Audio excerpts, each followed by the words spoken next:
we're live. Hey. So how you been? Oh, I've been great. A little bit hangover right now, but Yeah. other than that, great.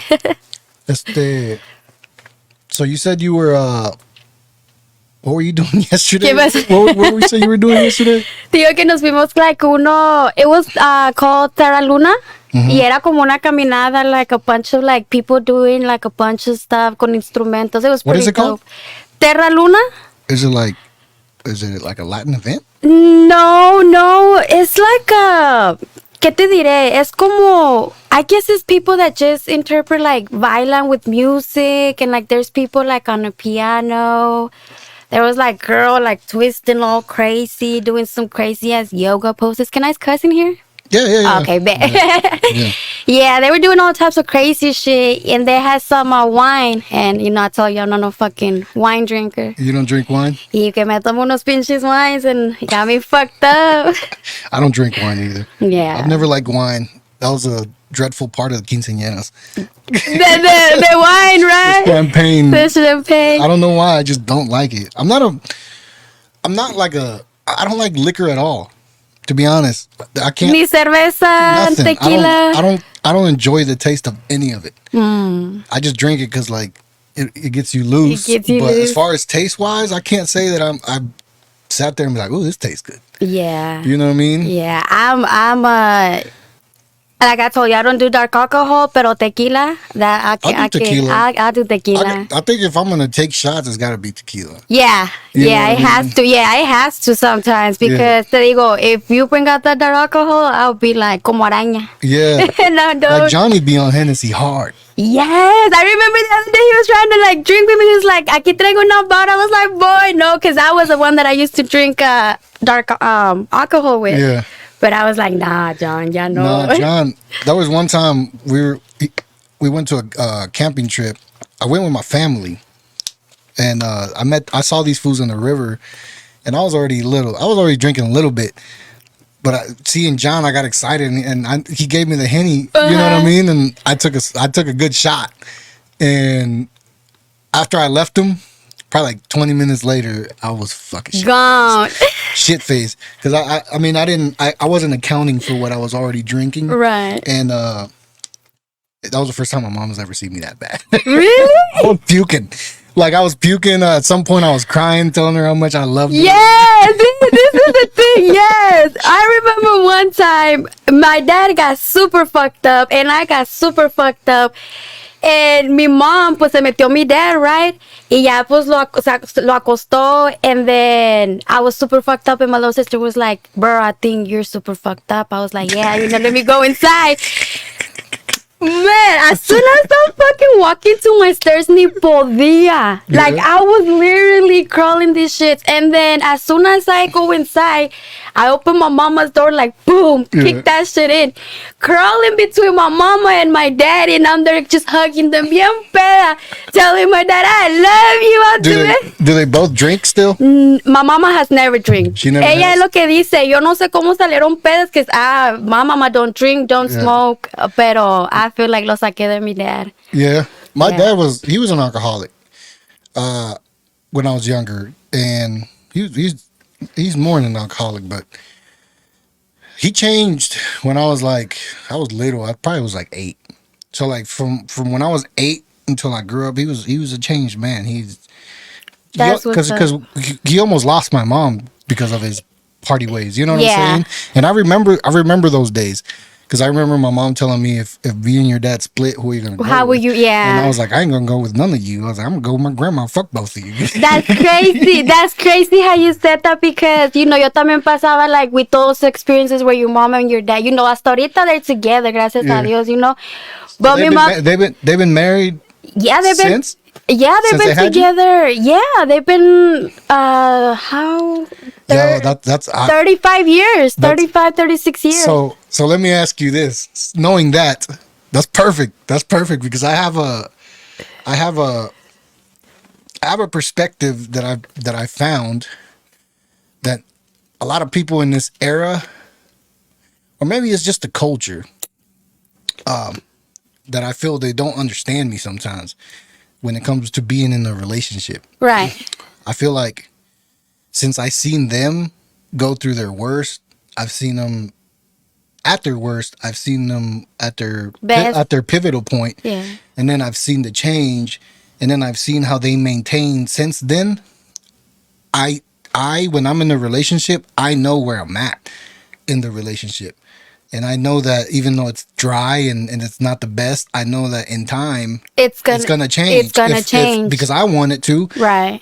But for some reason, my partners don't see past the situation.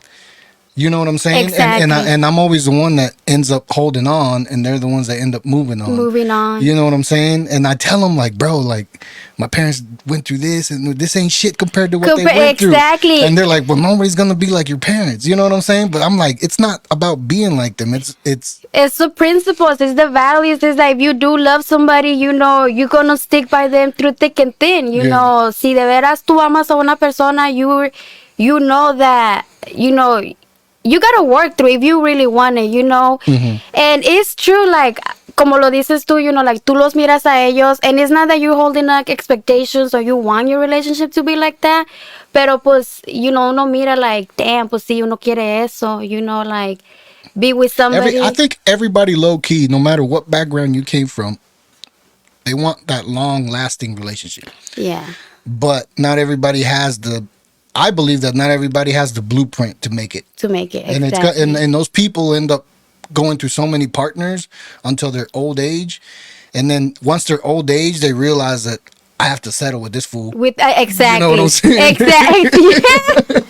I feel like that's the process that people go through. Yeah, instead of, you know, taking the time, or, you know, but it's true. It's because so true. it's a lot easier to settle with somebody in your 40s and 50s because you're probably settling with somebody around the same age as you, if not older. Those people already gone through all the mistakes and crap, so they're a lot more polished. Right. But it doesn't mean that you couldn't have stuck with somebody that you were with in your 20s just because you didn't want to stick through the hardship. You rather be by yourself and deal with your own hardship than to deal with your partner. You know what I mean? See, and I always feel like, you know, with this last relationship that I had, you know, I want to say it was the best relationship, you know, so far. Now, it didn't work out, not because of me, not because of him, but we just came to understand that, you know, él estaba en una posición y yo en otra, donde era mejor to just go our ways. And then, if it was gonna meant to be. Can you elaborate? Are you cool with it or no? What that means, like were you growing separate or? No, it was actually more of, you know, I guess I was hurting him in a way that I didn't know. Uh-huh. And I guess he was hurting me in a way that he didn't know. And I didn't even know he was hurting. Yeah, I just guessed. why are you gonna do me like that? Why are you gonna do me like that? I'm a bad oh,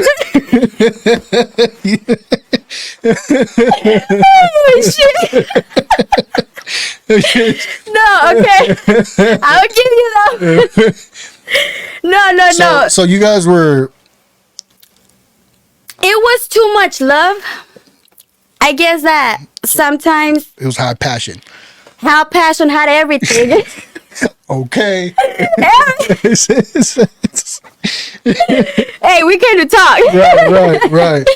So it was, I don't know, you know, like I've always told him, you know, like, don't think that I didn't love you. Don't think, it's just that I know for a fact that if I'm hurting you without even me realizing, it's because there's issues that yo ni siquiera sé that I had to, you know, deal with them, or, you know, hacer algo with them, you know? Yeah. So I told him, you know, like, I need to heal. Like, you came and you brought so much peace to me, like, you brought hell down on me. But it was vice versa también, you know? Mm-hmm. But I always felt like because of that type of dynamic that me and him had, like, I had to heal. Mm-hmm. Like, I had to heal. Now, nos dejamos, you know, and... Mike. my bad. Nos dejamos, and para él, you know, he was just like, you know, you didn't show me what you said. You know, you told me that, you know, we was gonna write it out and this and that, but I told him. So you were the one that said, I need to heal. I gotta go. Yeah. After I heard you. I feel you, bro. I feel you, bro. After I heard you enough. Let me get up. I feel you, bro. 100%. With you. But, All right, so you had to go on your adventure to heal.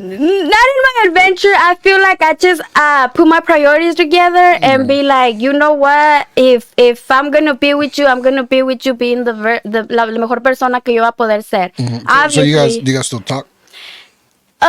He showed up this morning in my house. So it's complicated right now. Yeah, and he's from Texas. So how long has it been since y'all split? Okay, so I had to come over here for a family emergency, right? Y around acá to Kansas City, because I was out there in Texas. Oh, so you haven't been here? No, well, estaba aquí maybe like. It's because it's crazy how time just went by fast. So I was here and then It's just I was there, now I'm here. Now you're bouncing all over me. Like, what the fuck's going on? What the hell is going on with this bitch, man? Yeah. No, Is that you or me? No, I think that's me. Oh my God. I am so sorry. I have a cold right now. That's him. Tell him you're on the podcast. No, he knew that I was coming. You know, I went over there and then yo lo conocía, right? And then I went over there and I guess I decided to take the chance. Let me go ahead and meet him in person. And it was like we knew each other from another life. And that was a crazy shit. I went into his house and I'm having deja vus of this plan and that. And I'm like, the fuck is this? Like, I've been in this house before and I've never been in this house. Like, the connection, everything was just very good. Yeah. But I feel like I'm telling you, it was just too much love, too much fights, too much this, too much that, you know, I understood, like, whatever. Do you feel like, since you felt like you guys had such a great... Because sometimes when people have great chemistry, for some reason expectations seem to go like way overboard. Way overboard. You know what I'm saying? Because it's almost like you said, it's almost like when you feel like you can trust somebody so much, it's like you put more weight on them because you know that they can handle it. Exactly. You know and a lot of times when you think about it, it's like that shit ain't healthy. No. Just like I was telling the other day, my sisters, and they looked at me like this bitch is crazy because I told them, you know, with him. I'll tell you one thing though. Mm-hmm. In a man, if he's saying the shit that he's saying, the problem about splitting up to heal is that you heal, right, and you create a scar, and sometimes it's almost an inconvenience to go back. Yes. That's the problem with that. Yes, that's the big. ¿Cómo te diré? I guess the big question of the day, like, was it the right decision? Because now I'm split up and I don't even know if I'm gonna go back. You know. And the worst thing that, no matter what you choose, you're always gonna have a what if. Yeah. Whether you leave or if you stay, you're always gonna have a what if. You know what I'm saying? So, I feel like I don't want to die alone. I don't want to be 50, 60. So I'd rather have the what if with her than to have the what if without her. Because now I'm in a situation where I'm not with her, but I don't want to go back because it's a liability. And now I'm like trying to get love from other women that I can't fully love. Exactly. Because I have that what if. Exactly. You know what I'm saying? Exactly. Y esas son pues las cosas que tienes que pensar once you decide either I'm going to go my way or I'm going to stay. Como tú dices, like, it's just that, you know. Because I feel like no matter who you end up with, there's always going to be something that's like, fuck, this is it. Like, there's always going to be something that's like borderline too much. You know what I'm saying? Yeah. There's always something. So it's like, the way I look at it is like, there's a saying that it's when they say you need to have skin in the game. So it's like when you have experience in something or experience with somebody. Mm-hmm. if it's worth it, you should always consider it before anything else, Before anything because you else. have experience with that person. So like, I'm in the same situation as you. She wanted to break, she wanted to heal, and I'm not responding to it very well. Uh-huh. 'Cause it broke me. You know what I mean? And when I'm broke, you pretty much might as well fucking toss me away, because I'm not functional. Yeah. I'm not functional with her. I'm functional by myself. But when it comes to her, I'm not functional at all, because everything that comes in from her, when it comes to just being friends and no direction, I'm always looking for direction. Yeah. And if I can't find it with her, I'm going to find it by myself. And then the problem comes that when I find direction and all of a sudden she wants to say, I'm coming back, Yeah. I'm going to be like, Yeah, Okay. exactamente. It's like, okay, ya no. like I'm good now. Yeah, You know what I mean? Like Yeah. now I'm good. I'm building by myself. I don't depend on you emotionally, physically, nothing. ajá. And all of a sudden now you want to come back. And then Pero por esto, have you ever thought about it like that? Why do they want to come back? Why do because of what I told you. Yeah. Because of what I told you. Because they go out and find and that then they go try to find somebody else. y que no lo and then, encontraron? and then in that somebody else, there's something that reminds them of you. And then there's that, what the fuck? Yeah. It happened to me. It happened to me with my daughter's mother while I was in a relationship, and I got fucking pissed as fuck because I was like, I told her, I was like, I waited for you for like a year, and then you fucking moved out of state, went and got married, got divorced, and now all of a sudden you want to throw my family in my lap, and I got to tell you no, and think of my daughter while I tell you Yeah. no, because I'm telling her no. Mm-hmm. You know what I'm saying? Exactly. And it fucked me up because I was in a good relationship already. And it wasn't that I wanted to go back, it was the fact that I had to say no to my daughter. You know what I'm saying? But it's not necessarily saying no to her. No, it's just saying Pero- it was saying no to what I knew. Just we're not compatible. Mm-hmm. You know what I'm saying? We're not compatible. She was weak in her choice. Yeah. And it pissed me off because I was like, you chose something, you went, go. Do not fucking come back yeah. knocking because you chose that. Yeah. And that fucking weakens me every time you try to come back Yeah. because I'm trying to stay strong in Exactly. my choice. You know what I'm saying? Exactly. And to this day, I always tell her, like, go, like, I'll fucking give you relationship advice. Just be happy, because the happier you are, The the happier I can be. You know what I'm saying? Yeah. And I've gave her fucking, in her marriage, I was like, yeah, you're wrong. Listen to your husband, because he's, he's telling you the truth. He's telling you the truth. Pero así es, como te digo que yo cuando le estaba diciendo a mis hermanas, I don't want to go into nobody's life and make that person happy.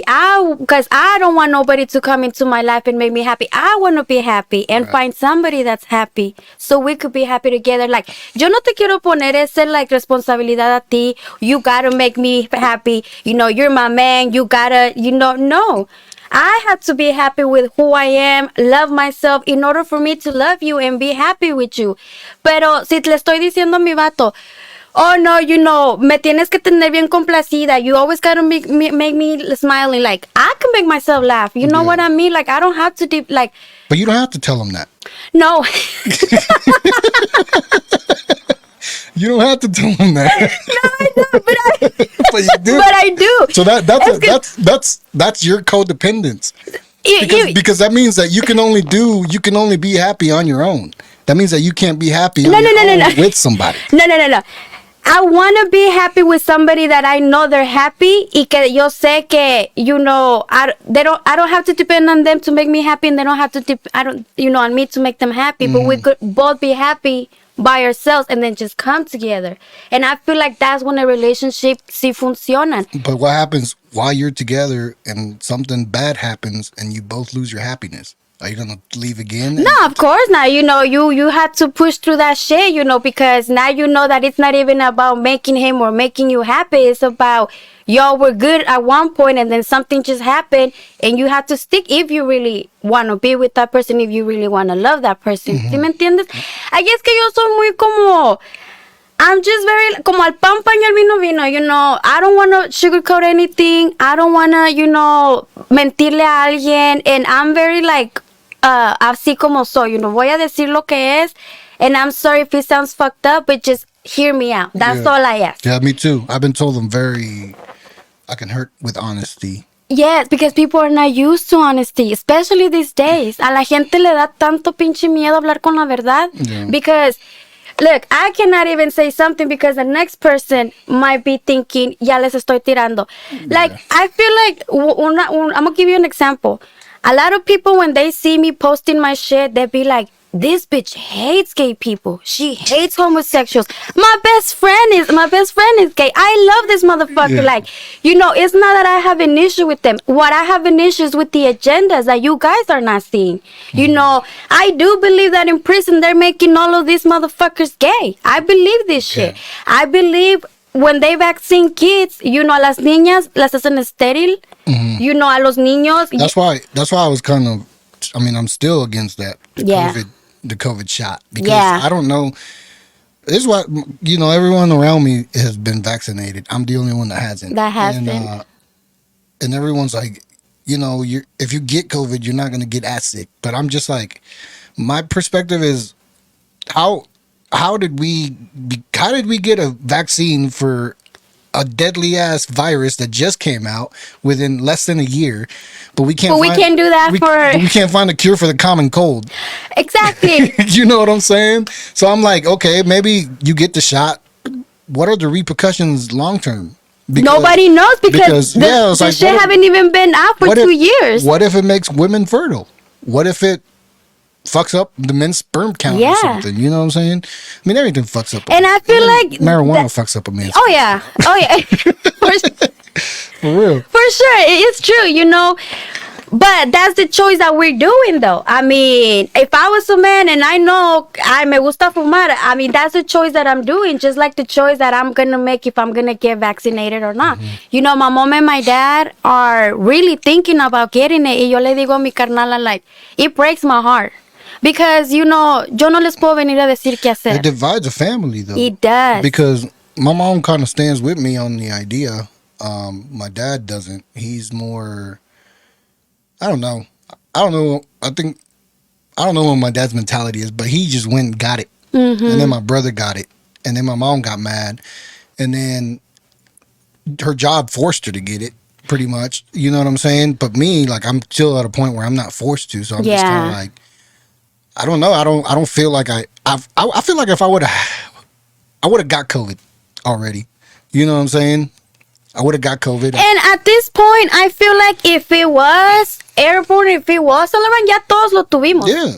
You Well, know? I swear that I've had it before it was. It was yeah. Because I when I was traveling, I had a moment where I had to take myself to the hospital because I couldn't breathe. And then I had this like flu type of feeling, but I don't go to the hospital. I only go to the hospital when I feel like I'm about to die. And, Yeah. and that day I called my boss and I was like in New Jersey by myself. And I was like, bro, I cannot go to sleep. My breath is like at a 30%. Like I can only gain that much. I was like, I can't walk because I can't breathe. I was like, and I'm scared. So I'm driving myself to the hospital. And I was about to start the job, which was a 10-day job in New Jersey. Right. So I was like, I'm just letting you know in case I'm in there for a while. And I went there, and this was before COVID. Right. This was when COVID was happening in China. But this was before anything was happening here. And I went to the hospital, and I was in the patient room for 4 hours. After that, I took my blood test and everything. They came back, and they're like, we don't know what it is. Because they didn't have the test for it yet. And they ended up giving me allergy medicine and anti-inflammatory medicine. And I spent the 10 days that I was there sick and working. What the fuck? Like with fucking allergy medicine. With allergy medicine and anti-inflammatory for my throat because I couldn't breathe. No chingues. Yeah. So it was a bad trip, you know what I mean? But by the time I got home, I was good. Yeah. But it was about a 10-day thing. And after COVID came out and I started, hearing the symptoms and shit, and I was like, probably had that shit already. I probably already had that shit. You know what I'm saying? In New Jersey. In New Jersey, yeah. Yeah. And it might be possible también because, a lot of shit gets shipped from over there, especially, in the East Coast and West Coast. There's a lot of flights that come in from over there, land in New York. In New York, and yeah. You know what I'm saying? So, and I was in planes a lot back then. And I swear to God, that's where I caught it. It was in the plane. Yeah. You know what I'm saying? Because people were so close, and there's literally a 10-minute span from when the last person leaves the plane to when they're cleaning. Right. and then the next people come in. So there's a lot of germs. Y tú sabes que no lo van a limpiar No, to the no, full. they're just They're like, oh, just, there's a órale, piece of como paper va. here. Yeah, it's- that's just They're it. just picking up trash, basically. Yeah. Yeah. Yeah, because I was once mirando también like a little I don't know what the fuck, but they were like talking about planes and this shit. Yeah. And the flight attendants, they were like spilling the little secrets, and they're like, oh, like, don't get a coffee, don't get this drink, don't do that, and this and that. And I'm like, damn, so you guys really don't clean your shit. Like, like, te lo están diciendo, like, don't drink this, don't drink that, no, nada de eso. And I'm just like, whoa. Right. Like, damn. Yeah. Yeah. You talking about when it first came out? No. Way before it came out. Like, way before it came out. And I'm over here like, a plane, pues it's a common place. You're supposed to keep that shit clean. Yeah.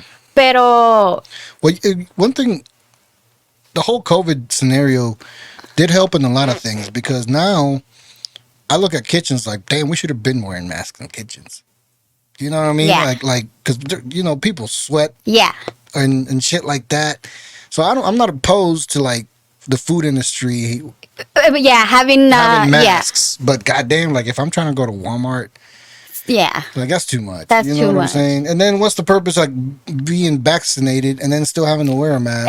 Gracias. That's You know? exactly what I tell people. Like, bro, y'all literally just went out there to get vaccinated, but y'all still wearing masks. Like, don't you understand what they doing? Like, they're mind fucking us. Like, I don't. What do you think? So what do you think is the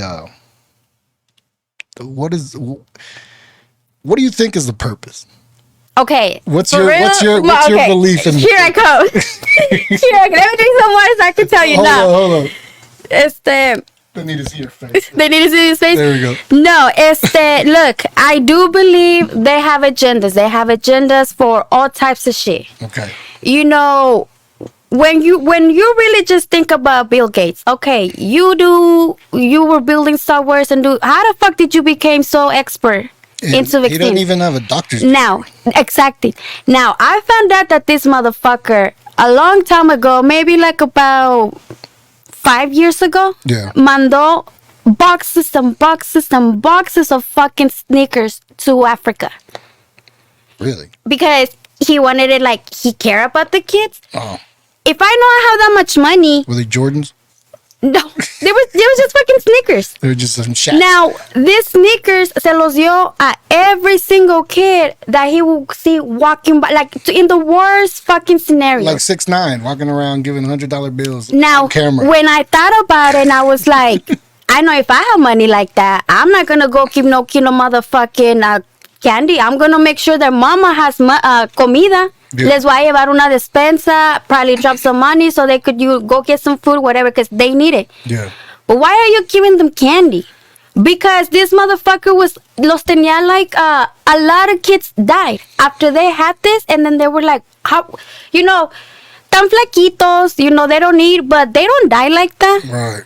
So that's when I started thinking like, well, wait, what? Why would you do this? Right. Why would you want to kill all these people, especially veniendo de barrios pobres, So pobres? you believe that there was something in the candy? Yeah, there was something in the candy. But see, like, okay, let's say that's a truth. It's the same principle as COVID, right? And you think, Depopulation.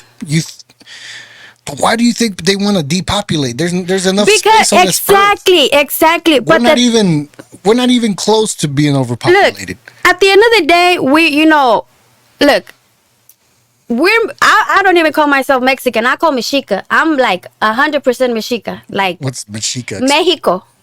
Mexico, real Mexico. Before we got colonized, Okay. it was Mexica. Mexica. Mexica. Mexica. Like Mexico, pero with an A. Ah. So, pero since Interesting. indigenous, it's Mexica. So, Mex- whenever Oh, what's the term for a male? Mexico? Is that what it is? yes, I guess they're trying to say Mexico is woman. Okay. Pero bueno, como te digo, back in our days, we used to have sacrifices, right? Yeah. O sea, le sacábamos el corazón. We were savages like that, right? But we were doing sacrifices for what? So it could rain, to the sun, to the moon. It wasn't just because we were savages just ripping people's heart out. At that, it was it was an honor for you to be sacrificed back then. Now, with this being said, I feel like ellos saben what it is o qué es un ritual. Saben lo que es un, like how they were doing it, un sacrificio.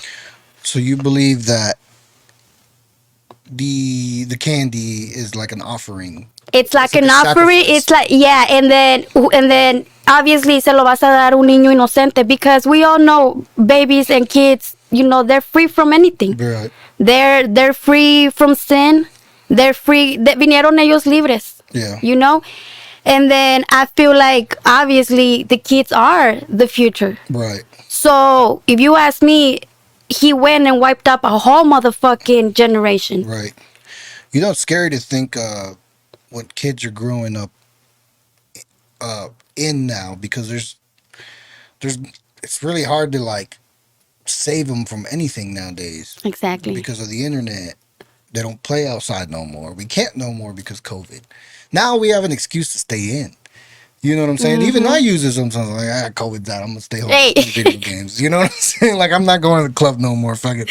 Yeah. You know what I'm saying? Even that, like you go out to the club and it's packed. Yeah. Ain't no mask required.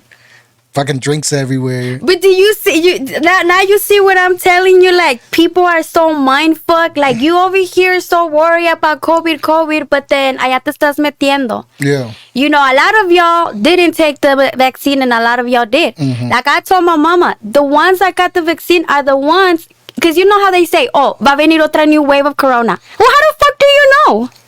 How the fuck do y'all know que va a venir otra wave of corona? You know what I thought? So, I it was just a thought. I was like, okay, let's see. What if the people that got the vaccine are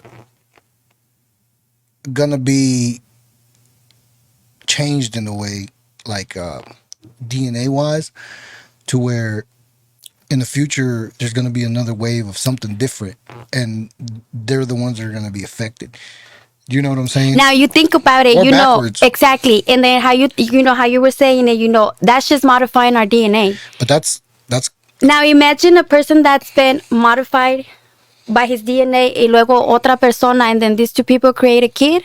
that's what I'm. Yeah. What's the outcome of What's that the kid? outcome of that? Like two You people see- who are vaccinated have a kid together. Because now it's not my pure DNA. No. Now it's been altered with. But So it's we've not been- me passing on that DNA onto my offspring. Now it's my altered DNA being Yeah. passed on to my offspring. And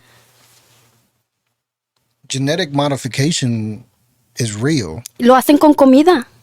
Right. They do it with food. Food's genetically modified. Fruit is actually as sweet when it's not genetically modified. I was seeing this picture where it was a little squirrel. Y Like, estaban, like seedless grapes, yeah, they don't exist. they don't. We kill the seeds to be able to eat To it. be able to eat it. And those are not like I tell my mama, because mi mom lleva with no seeds, and I tell her those are fake. Yeah. And she's like, son frutas. I'm like, pero son fake. She was like, ¿cómo van a ser fake? Como te digo de esta foto que miré, estaba una ardillita and there was like two corns. One was real and one was modified. The little ardillitas didn't even touch. Oh, the they corn? they know. Yeah. They're animals and their instinct Yeah. are elevated to know that shit ain't real. Yeah. Que ni se la comieron, and I'm like, why are not we on? And they're animals. Because we're easily programmed. Because we've been fucking programmed since the beginning. Yeah.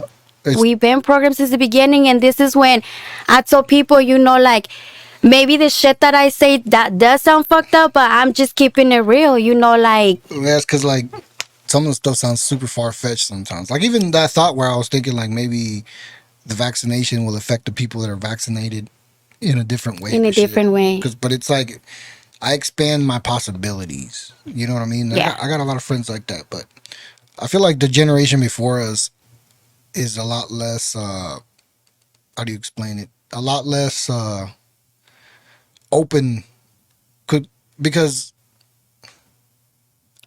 I don't know. I've been into conspiracies. Yeah. You know what I'm saying? I don't know if you know who. Fuck, I forgot his name. I forgot his name, but Joe Rogan had him on the podcast. But he got canceled off of YouTube for. But he's the one that blew the whistle about the Illuminati crap.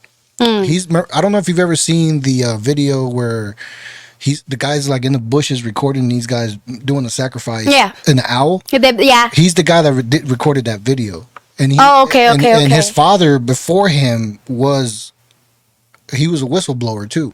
He would expose shit in the government, and so he grew up under his father, and then became the guy that did that video and exposed them. And YouTube ended up canceling him. But I mean, he had a lot of truth, but at the same time, he had a channel to run. So sometimes it's like, you know what I'm saying? Yeah. It'd go overboard. Like he would talk about reptilian people and Los reptilianos. yeah, and I don't know. I don't know if I believe in all that.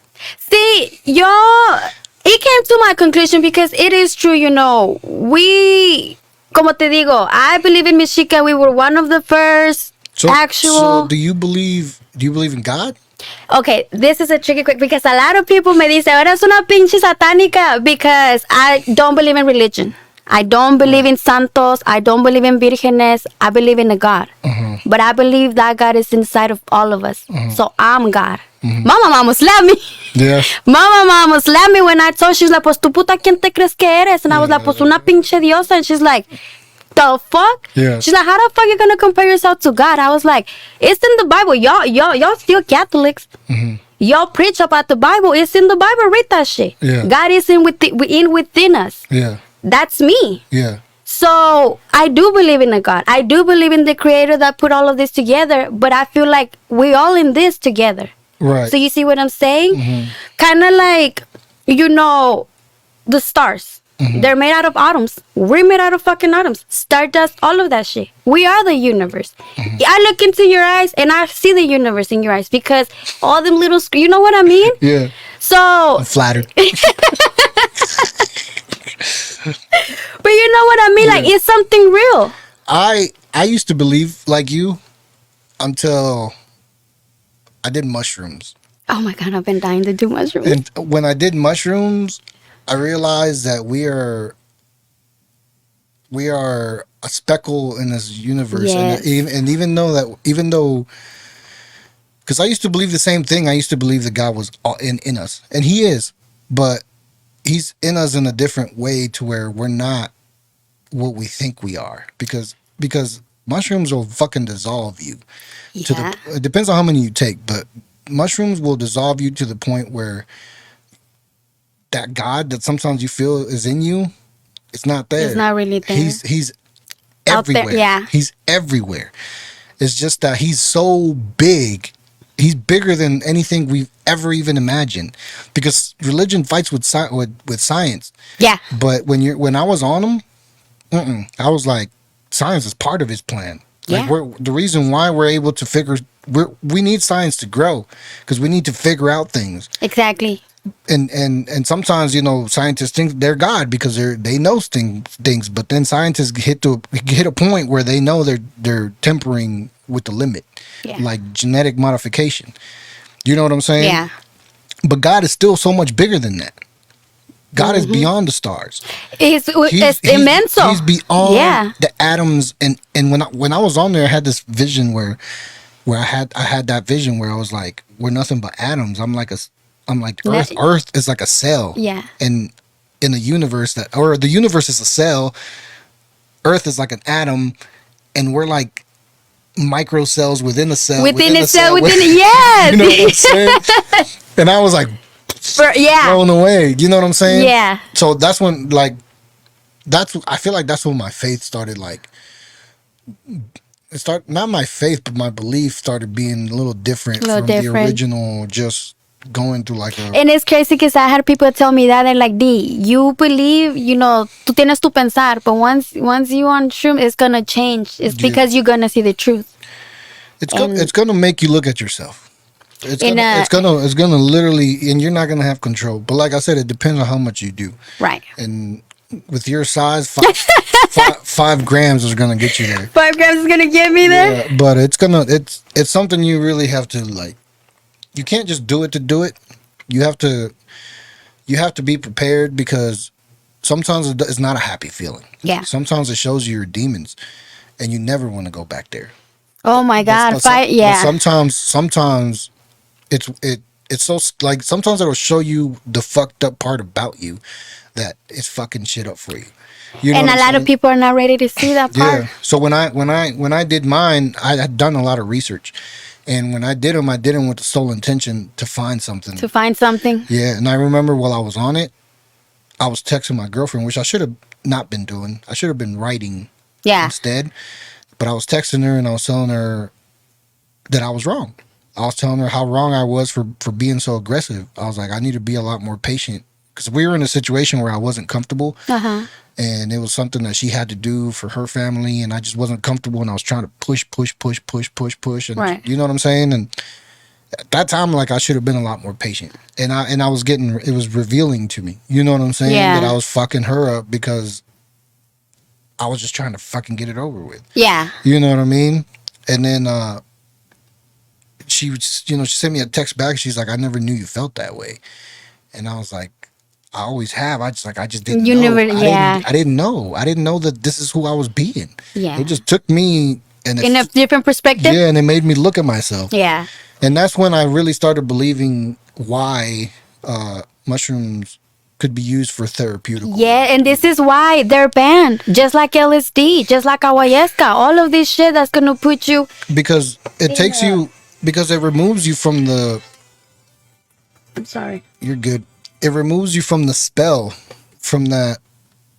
It removes you from that daily routine. It makes you realize that life is not supposed to. It's be. not what. Yes. It's not supposed to be this wake up every morning And go yes. work. It's not, and they don't want that. That's exactly why, I have a lot of altercations with my family because too. they don't see or they don't understand what I'm trying to tell them. But I tell them, the reason or the choices that I make, it's because I'm fighting against everything, all the odds. Now, don't get me wrong. I don't think that shrooms should be done.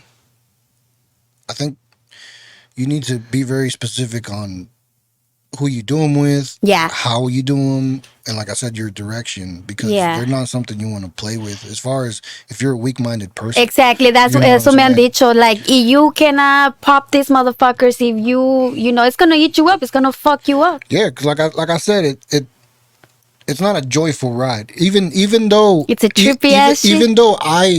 even though my experience was eye opening and breathtaking, because it was Would you do them again?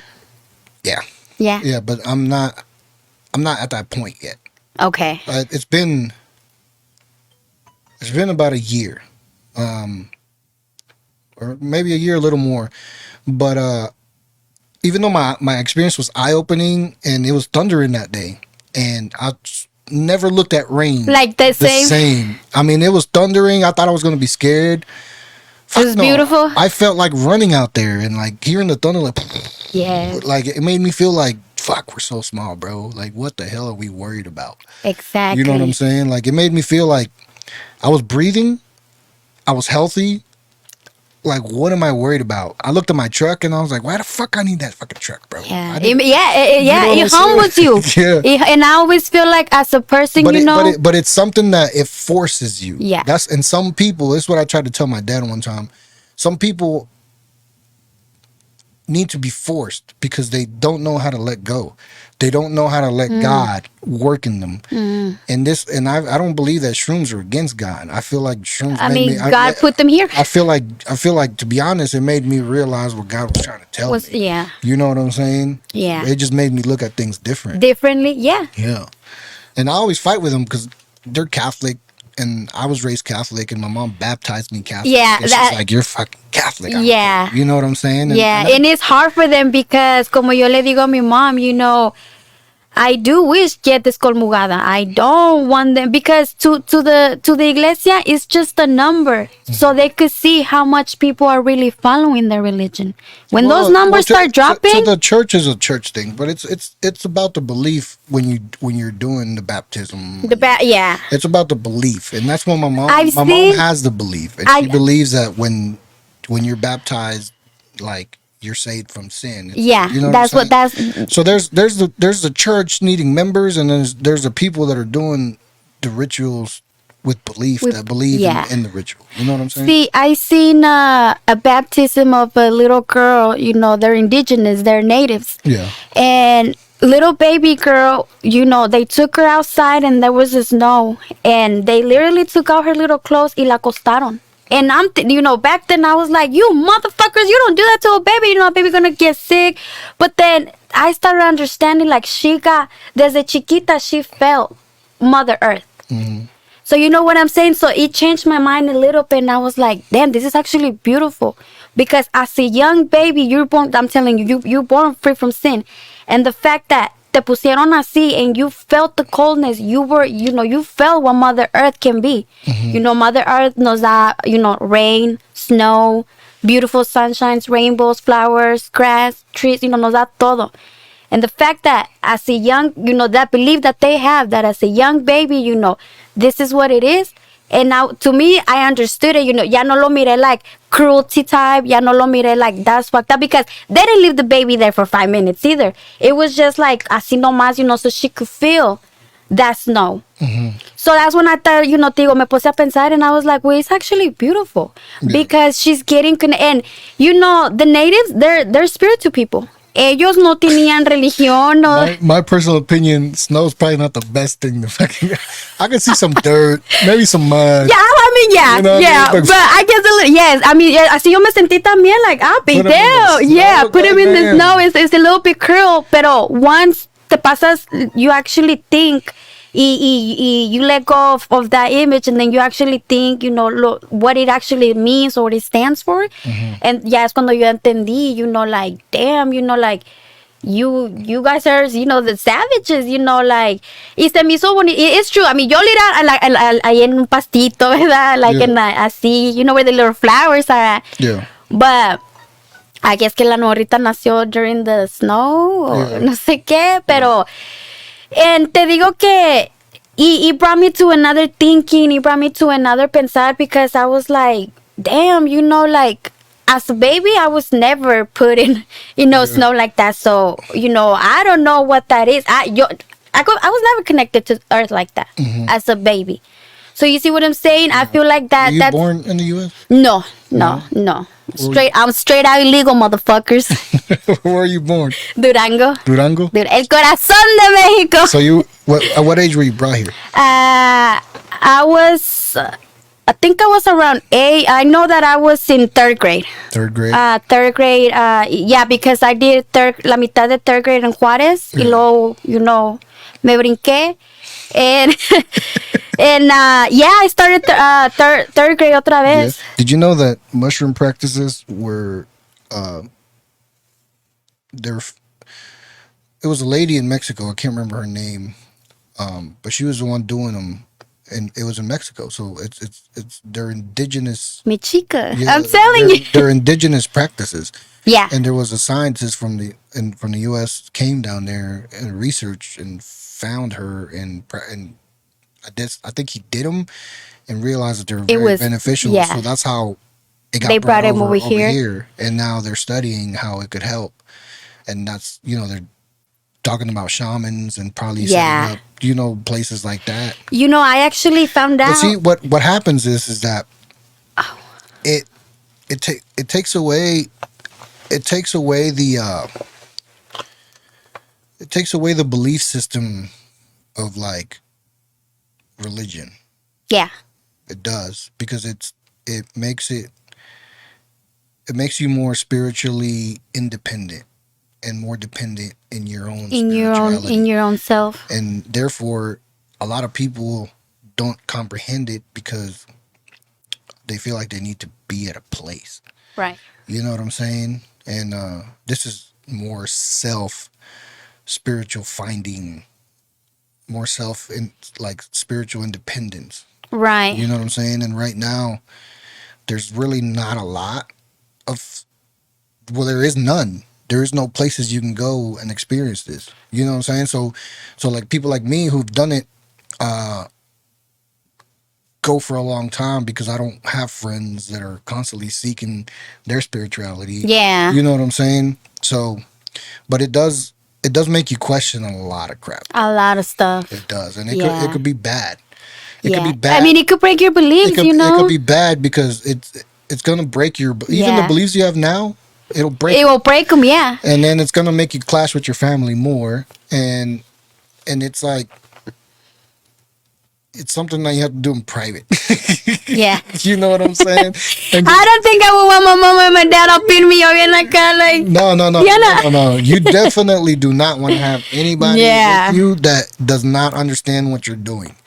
You don't, because they are gonna drive everybody you to hell. que yo les he dicho, you know, I do want to try, you know, shrooms in the future. Me han dicho, D, you have to do it with somebody that has done it and you could be comfortable. Yeah. Que te puedan cuidar. Yeah, and they also have to know that a side of you might come out, and they have to know how Yeah. to handle that. Yeah. Because they have to know how to talk to you, because they have to know where you're at. Yeah. You know what I'm saying? And if you don't have that person, if that person panics and you end up in the ER, you're gonna end up in a bad place. In a bad place. So you have to know, if you start freaking out, that person has to know where you're mentally at to know how to talk to To know, yeah. to bring you back. Que into si the positive. imagínate que no te sepan cuidar y luego tú vas a andar toda loca, like. Yeah, like, you know, my homie was supposed to watch me, and it's funny because when we bought him, he's like, "Oh, it sounds like I'm about to learn a lot about you tonight," and I was like, "Damn, you're probably right."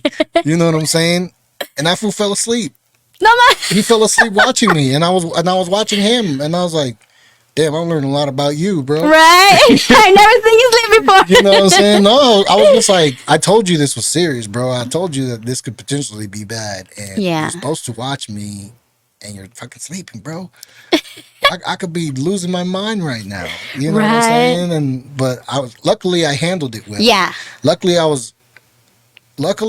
I handled it well. Luckily I didn't have a super, but I noticed that I at some point I caught myself slipping into darkness, and I immediately was like, I'm not going there. And I started thinking like positive. What's positive?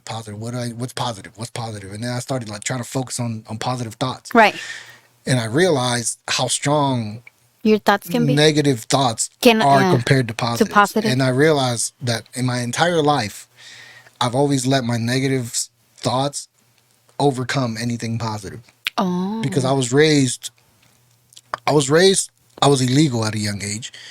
And the whole time that I was raised, my parents have always told me, don't do this because it's bad. Don't hang out with that person because it's bad. Don't do this. So I was always taught to think the worst, because I knew that if I fucked up, everyone's getting deported. Yeah. You know what I mean? So even now, at my age now, when I approach situations, I still have that mentality. What's the worst that can happen? Instead of thinking, what's the best that can happen? Yeah. What's the worst that can happen? And Yeah. then But you sometimes have to be prepared for that too, you know. So I don't think it's mucho like a bad of a thing. It's just that you have to balance it, como tú dices, with the. it definitely, it's not a bad to be cautious. Yeah. But it's definitely bad in the sense that you always think You always, about the the worst. worst. Always, because it messes with my relationship. That's why earlier when I said when I'm broken, you pretty much throw me away, because once I don't have any light from that person that I love, all I'm thinking is the worst. What's the worst? What's the worst that she's doing? Why? Yeah. What's her purpose of leaving? You know what I'm Yeah. saying? And all of a sudden, Rick's not. You can't fuck with Rick no more because Yeah. he's lost. That's what happens to me, and it has to do with that. Yeah. You know what I'm saying? It has to do with that. It has to do with the way my mind was trained to think. So I have, It makes sense. yeah, It makes sense. And during that trip, I realized that. I always think about the negative. The negative. And that day, I really had to test myself and like think about the positive. And that's when I told you that I heard the thunder. And although when I heard the thunder, I thought of it in a dark way. When I went outside and heard the rain and smelled everything, Uh huh. it cooled me down. I was like, all right, I'm just stuck in this house, and that's the reason I'm That's feeling yeah, claustrophobic. yeah, You know what I'm saying? yeah. I need to be out here. And once you were out, you felt free. Like Yeah, yeah, I felt free, and that's when I seen my truck, and I was like, "Fuck that truck, bro! fuck the truck, man. That truck, bro! You taking hella money from me every month. You know what I'm saying? Yeah, and yeah, exactly. You know, I feel like sometimes, you know, we put and it's not que ponemos priorities en cosas que no importan because we all need a We're car. sleep.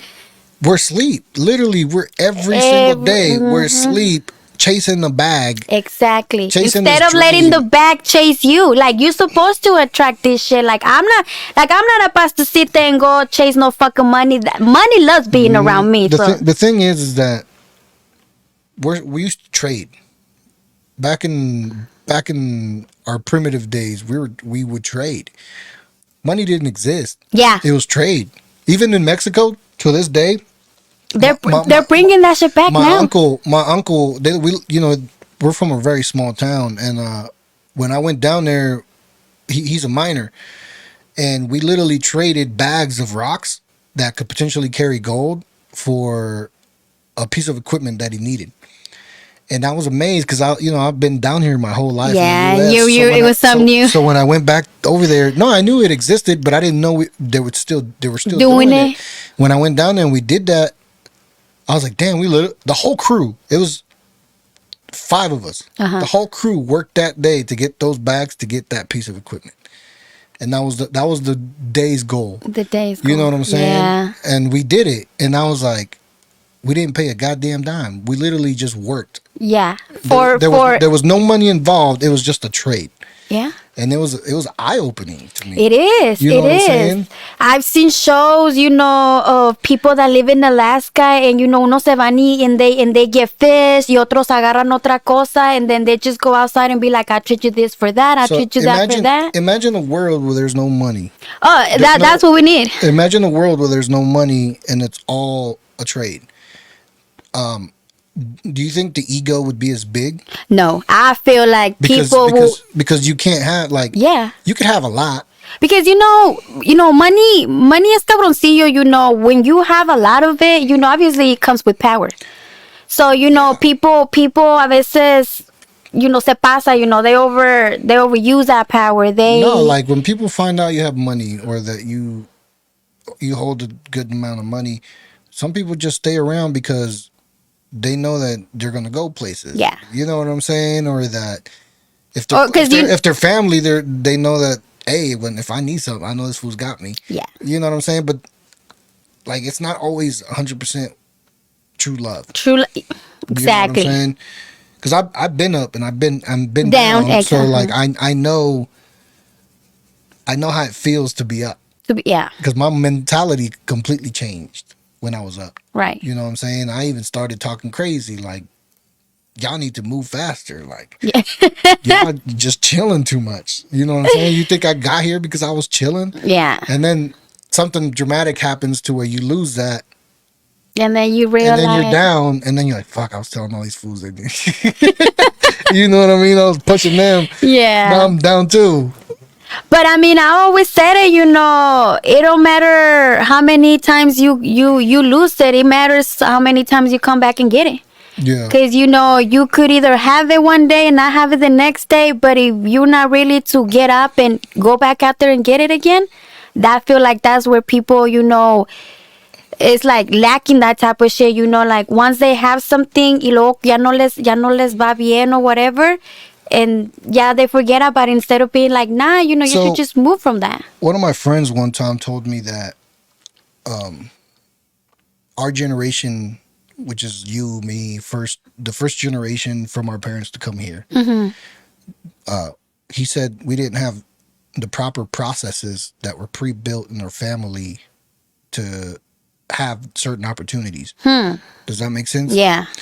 And that shit resonated with me so bad because him and since I've known him, he's always been a really hard worker since I've known him. And I could tell from a young age that he's always wanted to be successful because his dad is an immigrant who owns a business or multiple businesses. So I'm sure he wants to be, I mean, everybody wants to be past the level your parents got at. Because that as a Hispanic immigrant, you feel like you have to surpass. You have yes, to make it. You have just to so make you sure. could provide. Yep. Well, you have to make sure that their dream. You feel like you want them. You want their Make them dream proud, make and them happy, yeah. You know what I mean? And when he said that, it fucking killed me, man. Because I was like, "Fuck, you're right. Like it's true. We don't have the processes. We're building the processes." Yeah. And that kind of made me like kind of sad at the time because I was like, that means that I might not be able to make what I want to make because it sounds like my purpose is to learn these processes to help my daughter make it. You Yeah. know what I'm saying? But when you really think about it, at that you're winning because now you have what it takes, and now you're gonna pass it down to what really matters, which Yeah. is your daughter. And I had that experience with her through music because me, I've always done music. You always went into music. Oh wait. I've always done music, and during high school was my beginning stage where I started, but it wasn't until like 2 years after That you really got into that it. we really were trying. You know what I mean? And it wasn't until like 26 when I was really doing it independently without nobody else that I was really That it was just you. but I was really writing to make a difference because I was like, if somebody's gonna have to hear this shit. Yeah. You know what I'm saying? And I tried, and it never happened for It me. never happened. But during that whole time, till this day, even with this podcast, people have always told me that I've always done things the right way. They've always said, "Bro, you have the right equipment. How do you make your beats sound like this? How do you make Yeah. how You do got talent. you know what I mean?" Mm-hmm. So that makes me realize that I was like, okay, so I learned all this shit. And when my daughter started getting into music, I recorded her one time.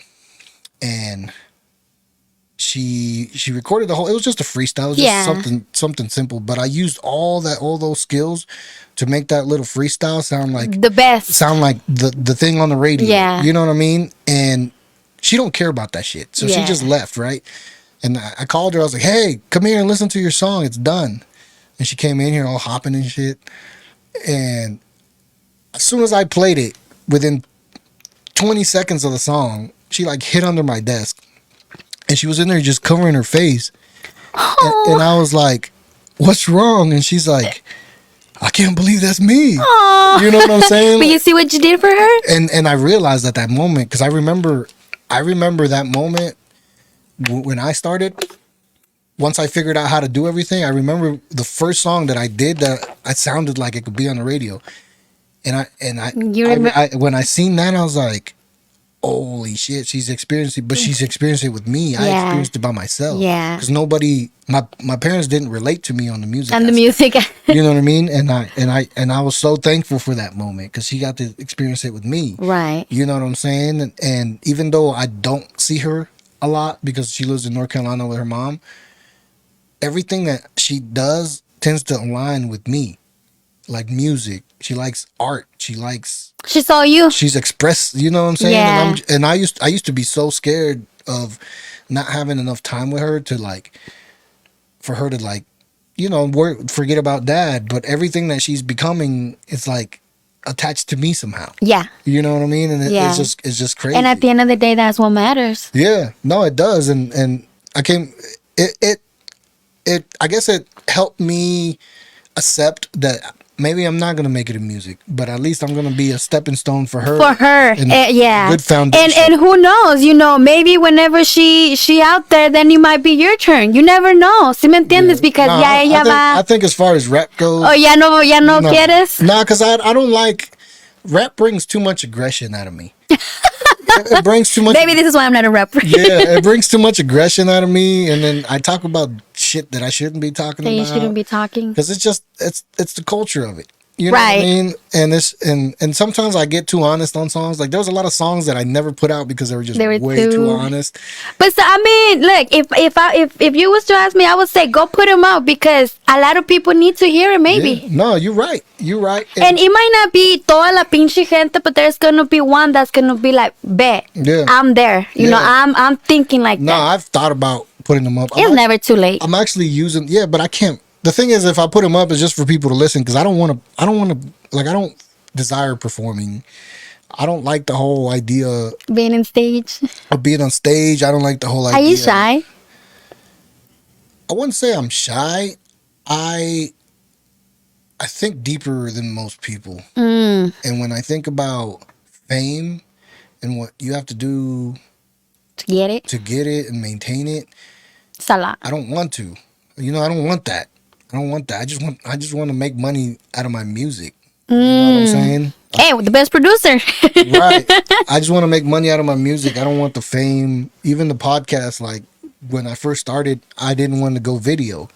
I wanted to do just audio. Just the audio. But I read it along the lines that if you want to do a podcast, you have to do video. You know what I'm saying? Because people want to see Who's really talking? Who's and it was just more beneficial to have a video on YouTube and audio on on? Spotify, Apple Music, or whatever. Because now you have two bags. Yeah, You know what I'm saying? exactly.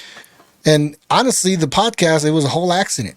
Like it wasn't even Planning that. It wasn't See, even- that's the beauty of it, though. No, and that's why I didn't stop it. That's why I was like, I'm gonna keep on pushing it. I was like, fuck it, let's do it because it wasn't.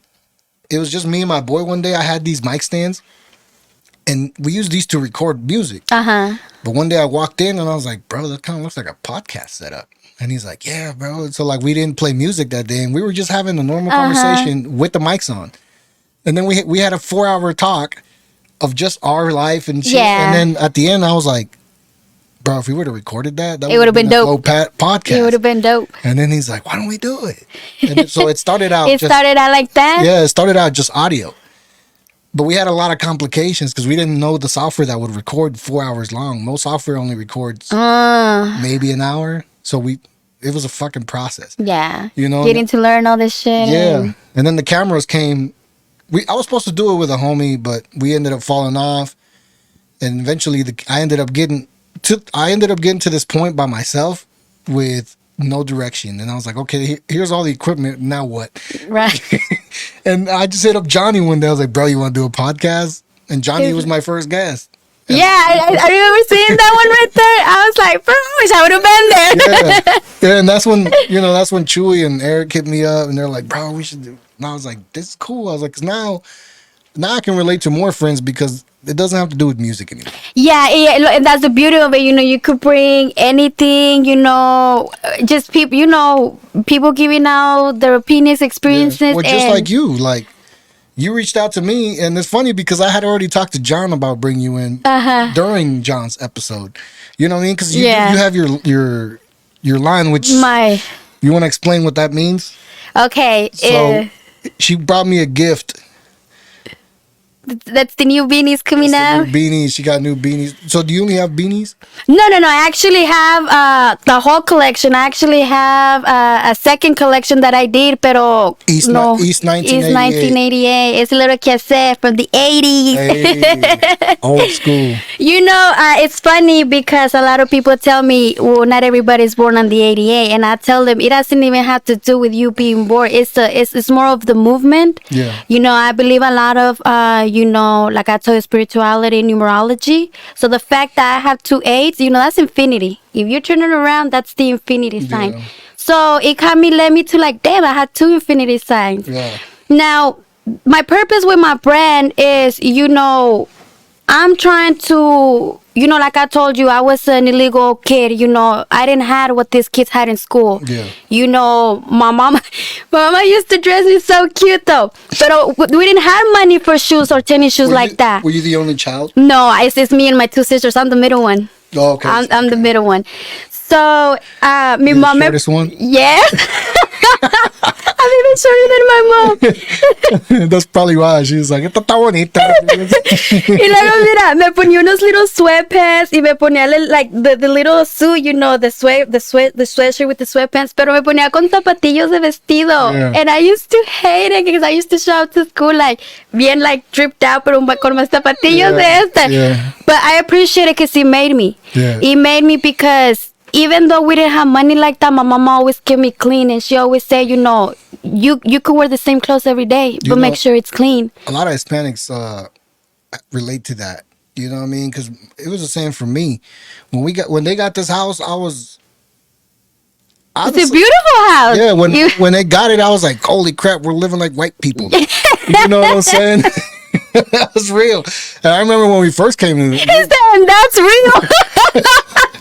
Yeah, like we was living like white people in a white neighborhood, and It's a level up. Yeah. Hey, I hate to say it, but it's true. Once you have to live with the white people, it's a level up. It's a level up. And it's like a chain reaction because we lived in Little Mexico, and as soon as I think the first one to move out, I don't remember who was the first one to move out, but I just remember that my friends started disappearing from there. Because they all started moving out and getting their own houses and stuff like that. So it was like a chain reaction. As soon as the first one gone, they're like, bet, that's the next goal. Boom, go get a house. You know what I mean? Yeah. So it was just crazy going from Mexico to an apartment, which I thought the apartment was dope compared to where I came from. You know what I mean? And then into a house. Yeah. I remember laying on the floor here, like Aww. maybe it's snowing on the carpet. That's cute. Yeah, I was like, oh shit, look at this carpet, bro. Oh man, we got a dog. Like we was living happy, eh? We even got a Dalmatian. It's like shit. What happened to the Dalmatian? Immigration came. Oh no, ¿y se lo llevó? No, I don't know if you were here in Belton, but there was a time in the senior year. So 2008. 2008. Yeah. There was a big wave of immigration. No, I was out by 2006. Before 7. Yeah, so 2008, there was a big wave when immigration came and started like getting people out. And there was barely any Mexicans. And well, there was a lot more than this now. But during those times, like we were getting our shit fixed, but we weren't there yet. Right. And they came, knocked on our door, but we weren't here, so we got lucky. Right. And our neighbor told us that there was a white van outside, and we already knew what was happening because somebody else had called us and told us, "Hey, they're here." And they were just targeting Mexican houses. They were targeting, yeah, because during those times there was a guy that was selling houses illegally, so they targeted everybody who he had sold a house to. Yeah. And my parents had bought theirs legitimately, but their name was still on that list, so they were coming to check everybody. Of course. So during those times, out of fear, we didn't come back to the house. We lived away. We were living with my cousins, with everybody for like a whole year. Literally, we came here 2 days after with trash bags, got all the clothes that we could, and left within 10 minutes. Never came back to the house. So my parents were paying an apartment, the house, because they didn't want to lose it for like a whole year. You know what I mean? And so, so during that time, we had to give the dog to one of my dad's friends, and we never saw the dog again because it took a while to come back. Yeah. And a lot of my friends went down during that wave. You know what I mean? See, and I hate a lot of times when people like quiere aventarnos a los inmigrantes, but I tell them, y'all don't know what we've been through. Now, I'm not seeking no sympathy either. Yeah. You know what I mean? But I always tell, like, first of all, this is our land. Yeah. I'm just putting that shit out there. It breaks my heart to know that some of my homies are still struggling with that. I've had my opportunities, of fixing my papers, but I've always felt like, at this point, I don't really need them. I feel like if I was to get them, it would be more para arreglar a mi mom and dad. Yeah. Other than that, I'm by myself with my daughters doing it. I have a lot of support from my parents. I'm very lucky at that. But other than that, it's just me. And I feel like, I came up for nothing. I've always been into fashion. I've always saw myself. I'll tell you what, though, you should go for it if you can. Yeah. Because not everybody has that opportunity to do it. Yeah, that's true. And there's a piece that comes of mind. Yeah. But see, me thing is that... And then there's opportunities that you think you would never have taken, and then they end up showing up. You're like, oh, shit, well, fuck, I can't. Right. You know what I'm saying? Me having my business, because I started off, with investors that believed in me. And then they saw the potential, so once I threw out my second one, como que they were like... So I was like, I'm going to buy them off. Like, I don't need y'all. Mm-hmm. And I bought him off. You talking about your brand? My brand, yeah. Uh-huh. And I bought it off, and then once I made it legit, mine, it did brought a little peace of mind to me. And it was weird because I didn't even know I needed it, this peace of mind. Yeah. ¿Sí me entiendes? Pero yo ya dije, like, at least, you know, we own something that it was made by me, you know, con mi esfuerzo, como con todo lo que yo tuve, you know, like I gave everything of me to do what I wanted it to do. Yeah. And I feel like it kind of worked out. It kind of worked out, but it's true, you know, like it will give you bigger opportunities. Kind of like how I told you, I didn't even know I needed it, this peace of mind, me having this shit like fully under my name now. Yeah. And I feel like, you know, it's like I'm blessed, you know, que ahorita, like, because I've been in trouble, you know, I've been in jailhouses, you know, in Kansas City, Kansas, Missouri, in Kansas City, Kansas, you know. I've dodged this shit, you know, like immigration didn't even want me. Yeah. And You're blessed. I was blessed. I was straight up blessed. Me dice el vato, once they come over here, you know, I got That's crazy. I got caught with some polvitos, lots of polvitos, you know.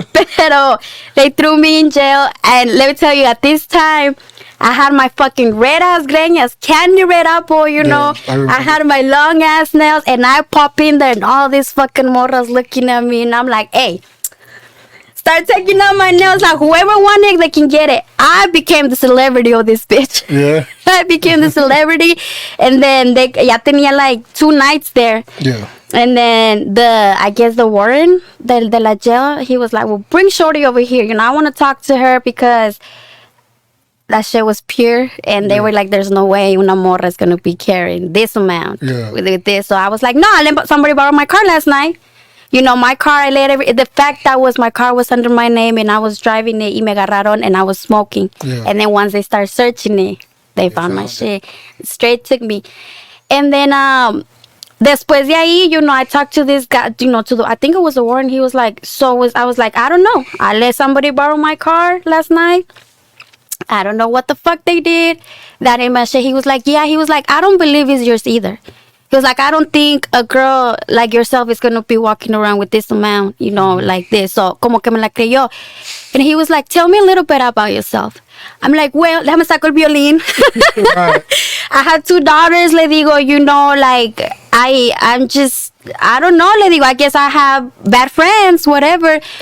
So he was like, immigration is going to be here at 3 for you. Mm-hmm. I was like, bet.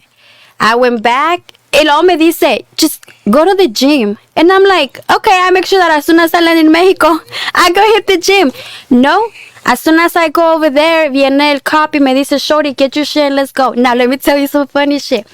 Cuando yo entré, había una girl, and she had the top bunk. As soon as she did me with my check in her, she was like, you take it. I was like, no, I'm cool in the bottom. No, you take it. Take whatever you want. No, but go up there. Like, I don't know si le di miedo. Like, okay, like it was in the middle of the night. Yeah. So I think she kind of scared. I don't know. Yeah. But this girl, miraba que ella tenía like panecillos in the little shell that they had in the little cells. Yeah. And I'm like, no, but she get hungry at night. And before she got released, she tells me, she was like, yo le rezo a la Santa Muerte. And I'm like, Yeah. Are those his offerings? I was about to eat this shit, bitch. Yeah. So, haz de cuenta que se fue ella. And, That's just scary. yes. Y luego ya viene el officer y luego me dice, Shorty, get your shit and let's go. I was like, oh, I'm already go to Mexico. And then he's like, and throw that shit away. And I'm like, I don't want to touch it. Yeah. like, I don't want to fuck with that shit. Yeah. I dated a girl who was believed in that. En Santa Muerte. Yeah, she's a beautiful girl, but like I broke up with her and it hurt her because she felt like I judged her, and I was Based on that. I was like, I'm not judging you. I was like, I just know what. Don't want fuck. Yeah, don't want nothing to do with it. Nah, I was like, I know what my family believes in, and I was like, I ain't trying to put you through that.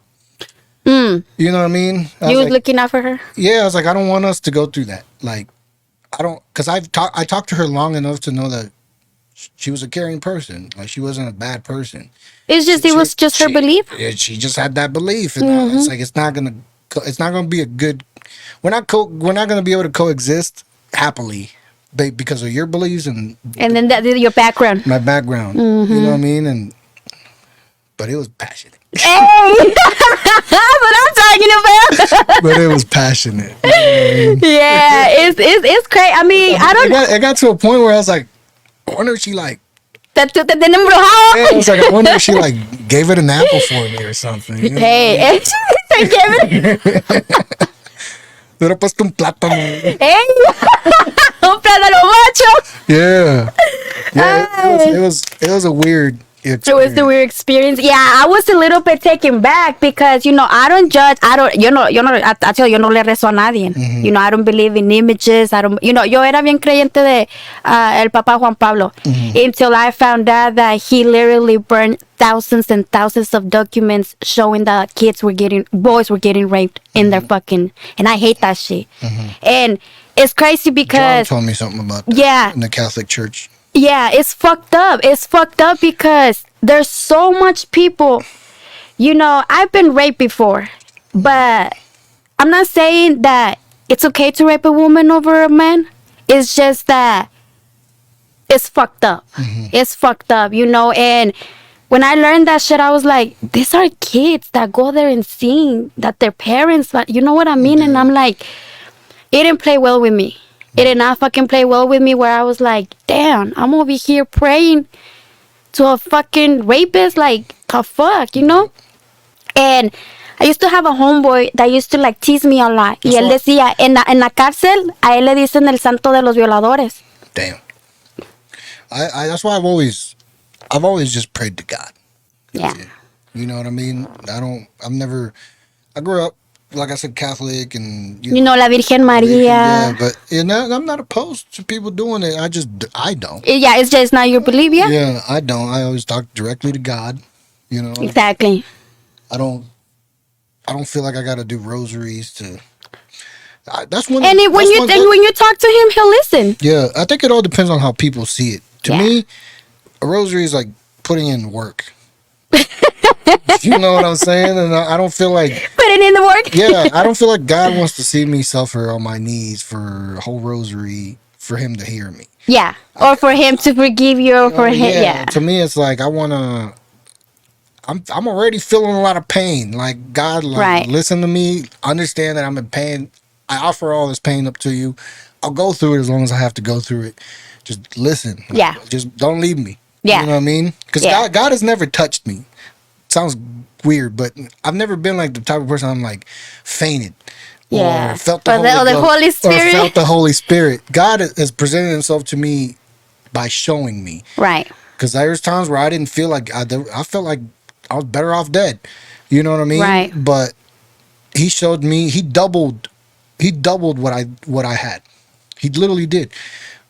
Like when my daughter's mother left, I felt like I was never gonna find a better woman, and he showed me a better woman. And then I felt like I was never gonna be financially in a position to carry myself, and then he literally doubled my income. Yeah. Until this day now, I will not settle for anything less. And I don't have a job. That's good. You know what I'm saying? So like, now that I'm in this position again, I'm like, fuck, how is he gonna double this one? You know what I'm saying? What are we doing? Like, how is he gonna double this one? But it's the process, and you have to trust it. Yeah. There's a process, and you have to trust it, because if you took the decisions that you took, I always feel like uno las toma because it's algo diciéndote that's the right, hazlo. Yeah. And I've always felt like you always have to listen. Like with me, como te digo, with my brand, I was just like, it's time.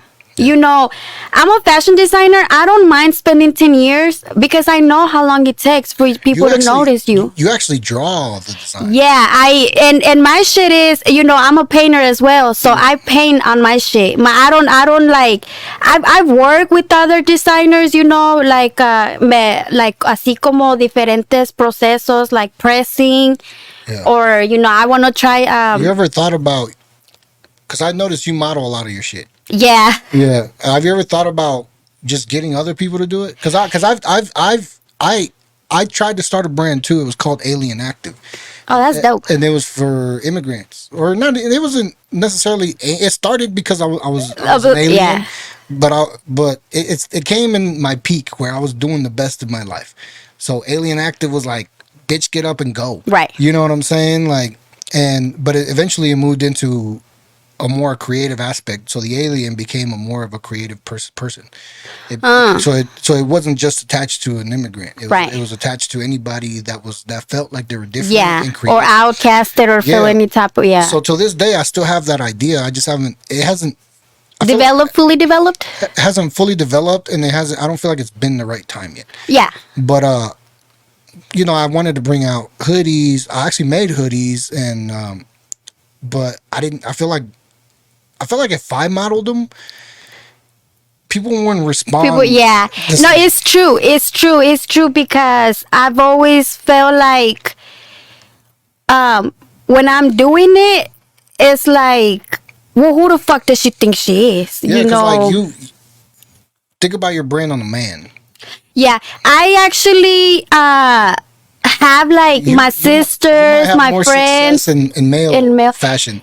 Yeah, it's know what I'm true. saying? It's true. I actually tengo mi sobrinito el mayor, and he helps me a lot. He has modeled for me a few times, Yeah. and I love that. I have my other sobrinillos y también los pongo. My buddy's daughter, she used to love the idea of it, and she used to ask me if I could make hoodies with like little alien designs and like cute baby, Cute little alien. cute like kid stuff, and I was like, that's not the vision I want. You know what I mean? But at the Yeah. same time, I was like, damn, like. But you have, it's a should've- market. Yeah, I should have It's a done market. that. Like it could have took off that way. You know what I'm Yeah. saying? Because at the end of the day, like you just want to be creative and be successful doing what you like to do. Exactly. Sometimes you have to do it in a way that you didn't expect to do it, though. You know what I mean? And I feel like this is why I took the chance and just be like, I'm just gonna bought out my investments and go through the whatever deals that I have to go through, Yeah. because I wanted it to do something that I know they didn't understand the concept because they're white.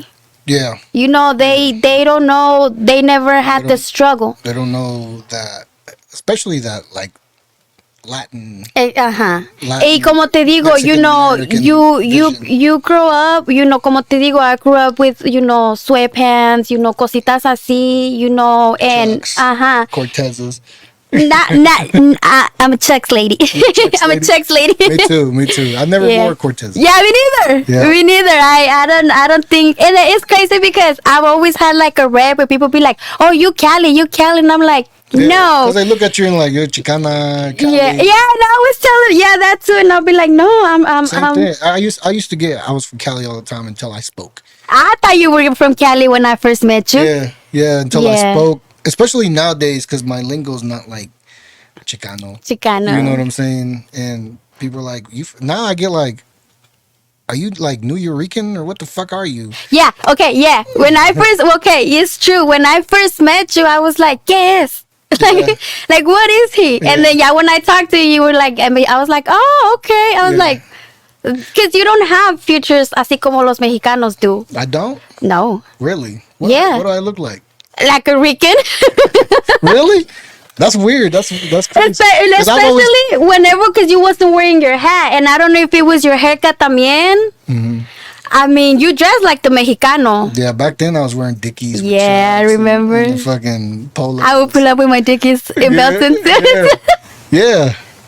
With the fucking 4X large. Yeah. Hella fucking down to your knees and shit. Yeah, I remember you with the Yeah. fucking big ass I shirt. used to hella wear baggy clothes. Yeah, that was a fashion back then. though. Yeah. Hella dangerous fashion. Hella dangerous It was- fashion. Anywhere you went, it was like a I re- uniform. I remember one time I pulled up to a Gen X. I couldn't wear that anymore. No? I feel like I'd end up in a bad situation.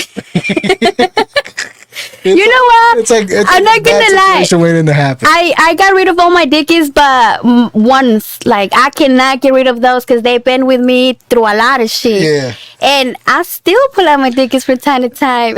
I almost bought some for work the other day, and I was like, Nope. no, I was just thinking like, man, it's gonna bring back memories. Right. You know?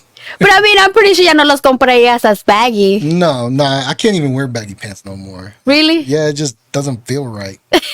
And I wonder, like, how the fuck did I even wear these back then? Right. You know, one of the things I still wear baggy though is shorts. Short. Okay. Well, yeah, because they're shorts. Yeah, shorts always baggy, but Pero pants, también las shirts were fitted.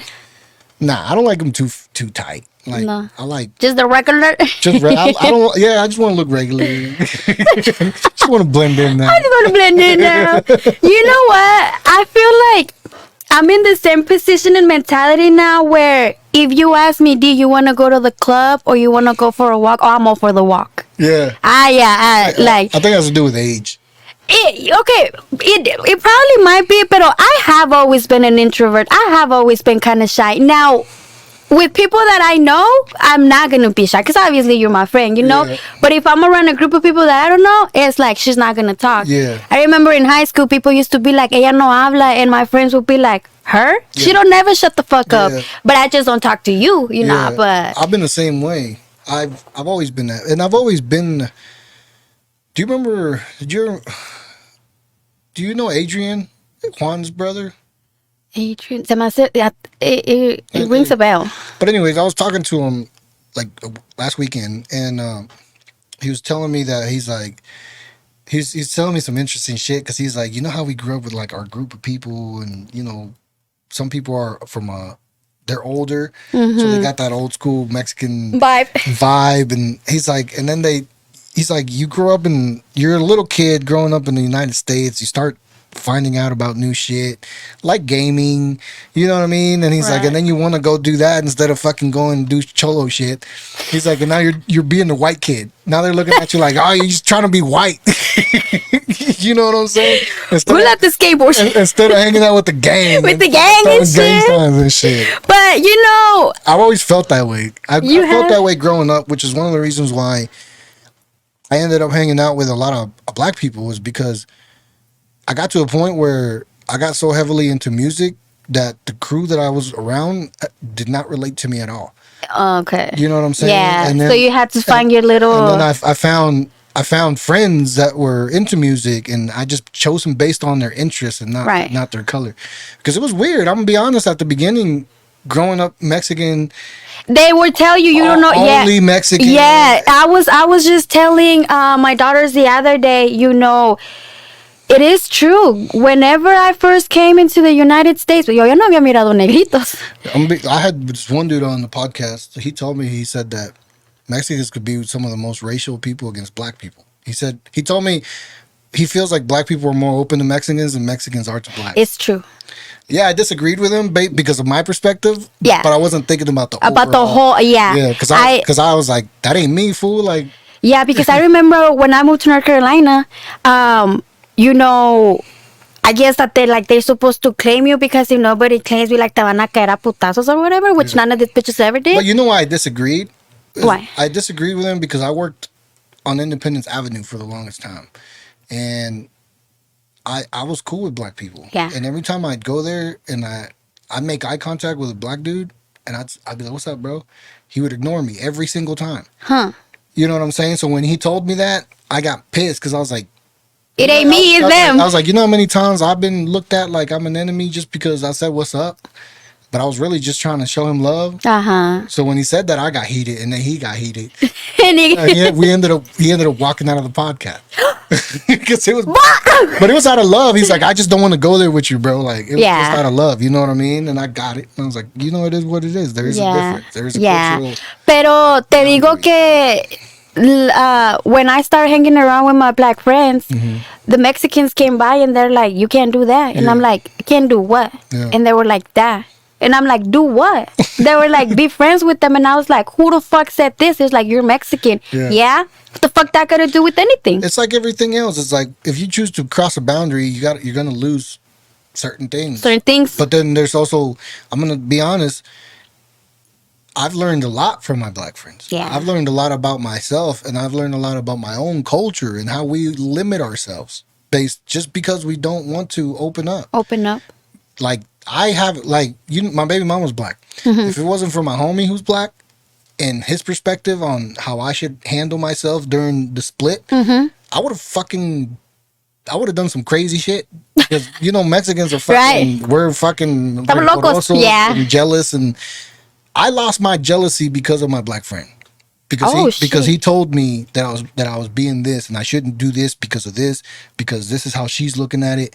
And then I realized that I was like, he was giving you their insider's perspective. And ever since I've changed since then. You know, it's true when you actually date outside of your culture. I was engaged with an Arab, Yeah. and whoa, Yeah. different shit. If it wasn't for me being friends, I wouldn't have been able to handle the girl that I was with, Right. because she was a beautiful woman, and physically I wouldn't have been able to handle her if Yeah. I was who I was before. Before. Yeah.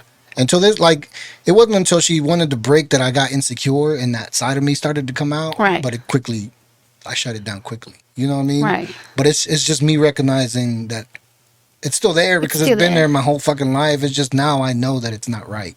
Right. You know what I'm saying? Now you're acknowledging that. Yeah, and I acknowledge that it's like that machismo that we have in our culture. That Yes. it's just how we're raised.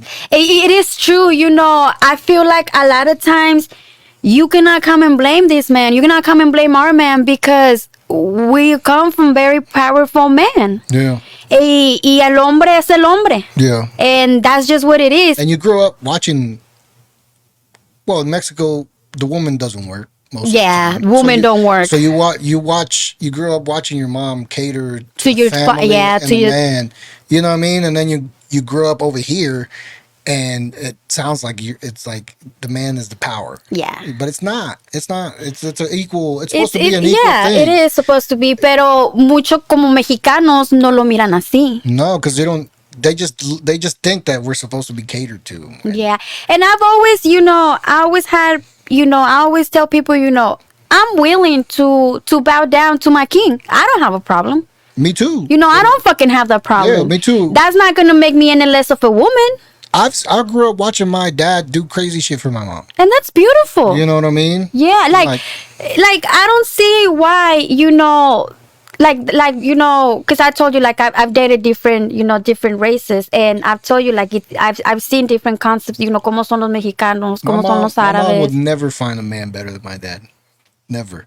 Because I know what my dad does in But silence. yeah, You know what I'm saying? I know what my dad does in silence, and a lot of times, and I know what my mom does in silence too, which is why to this day there's no woman that compares to her.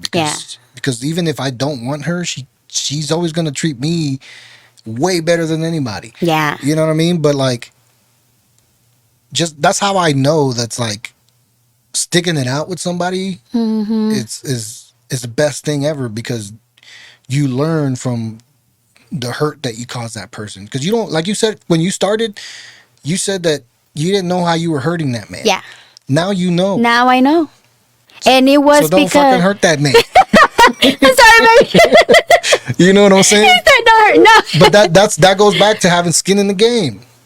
You have to have that to be successful in whatever it is you're doing. As you grow as you venture into your fashion, Mm-hmm. you're gonna make mistakes. Yeah. But if you have to learn from those mistakes. Yeah, and if you choose to break away because of the mistakes you made, or Then because you're of not growing, success, you're not- You're not. But if you ever choose to step away, come back, you're gonna come back with more knowledge because of what. That's same thing with me and music. Yeah, exactly. You know what I mean? Every time I work on music, I remember all the shit all the mistakes that I've made, and then every time I come back, it's like 10 times better. Right. You know what I'm saying? Same with the podcast. Every fucking time there's a new episode, Uh-huh. I know how to carry the conversation better. Because you're learning. Because I'm learning. Yeah, exactly. I'm learning how to avoid weird shit. You know what I'm saying? Like how to avoid weird questions or weird shit or awkward Right. moments. You know, and one of my biggest problems is I don't prepare.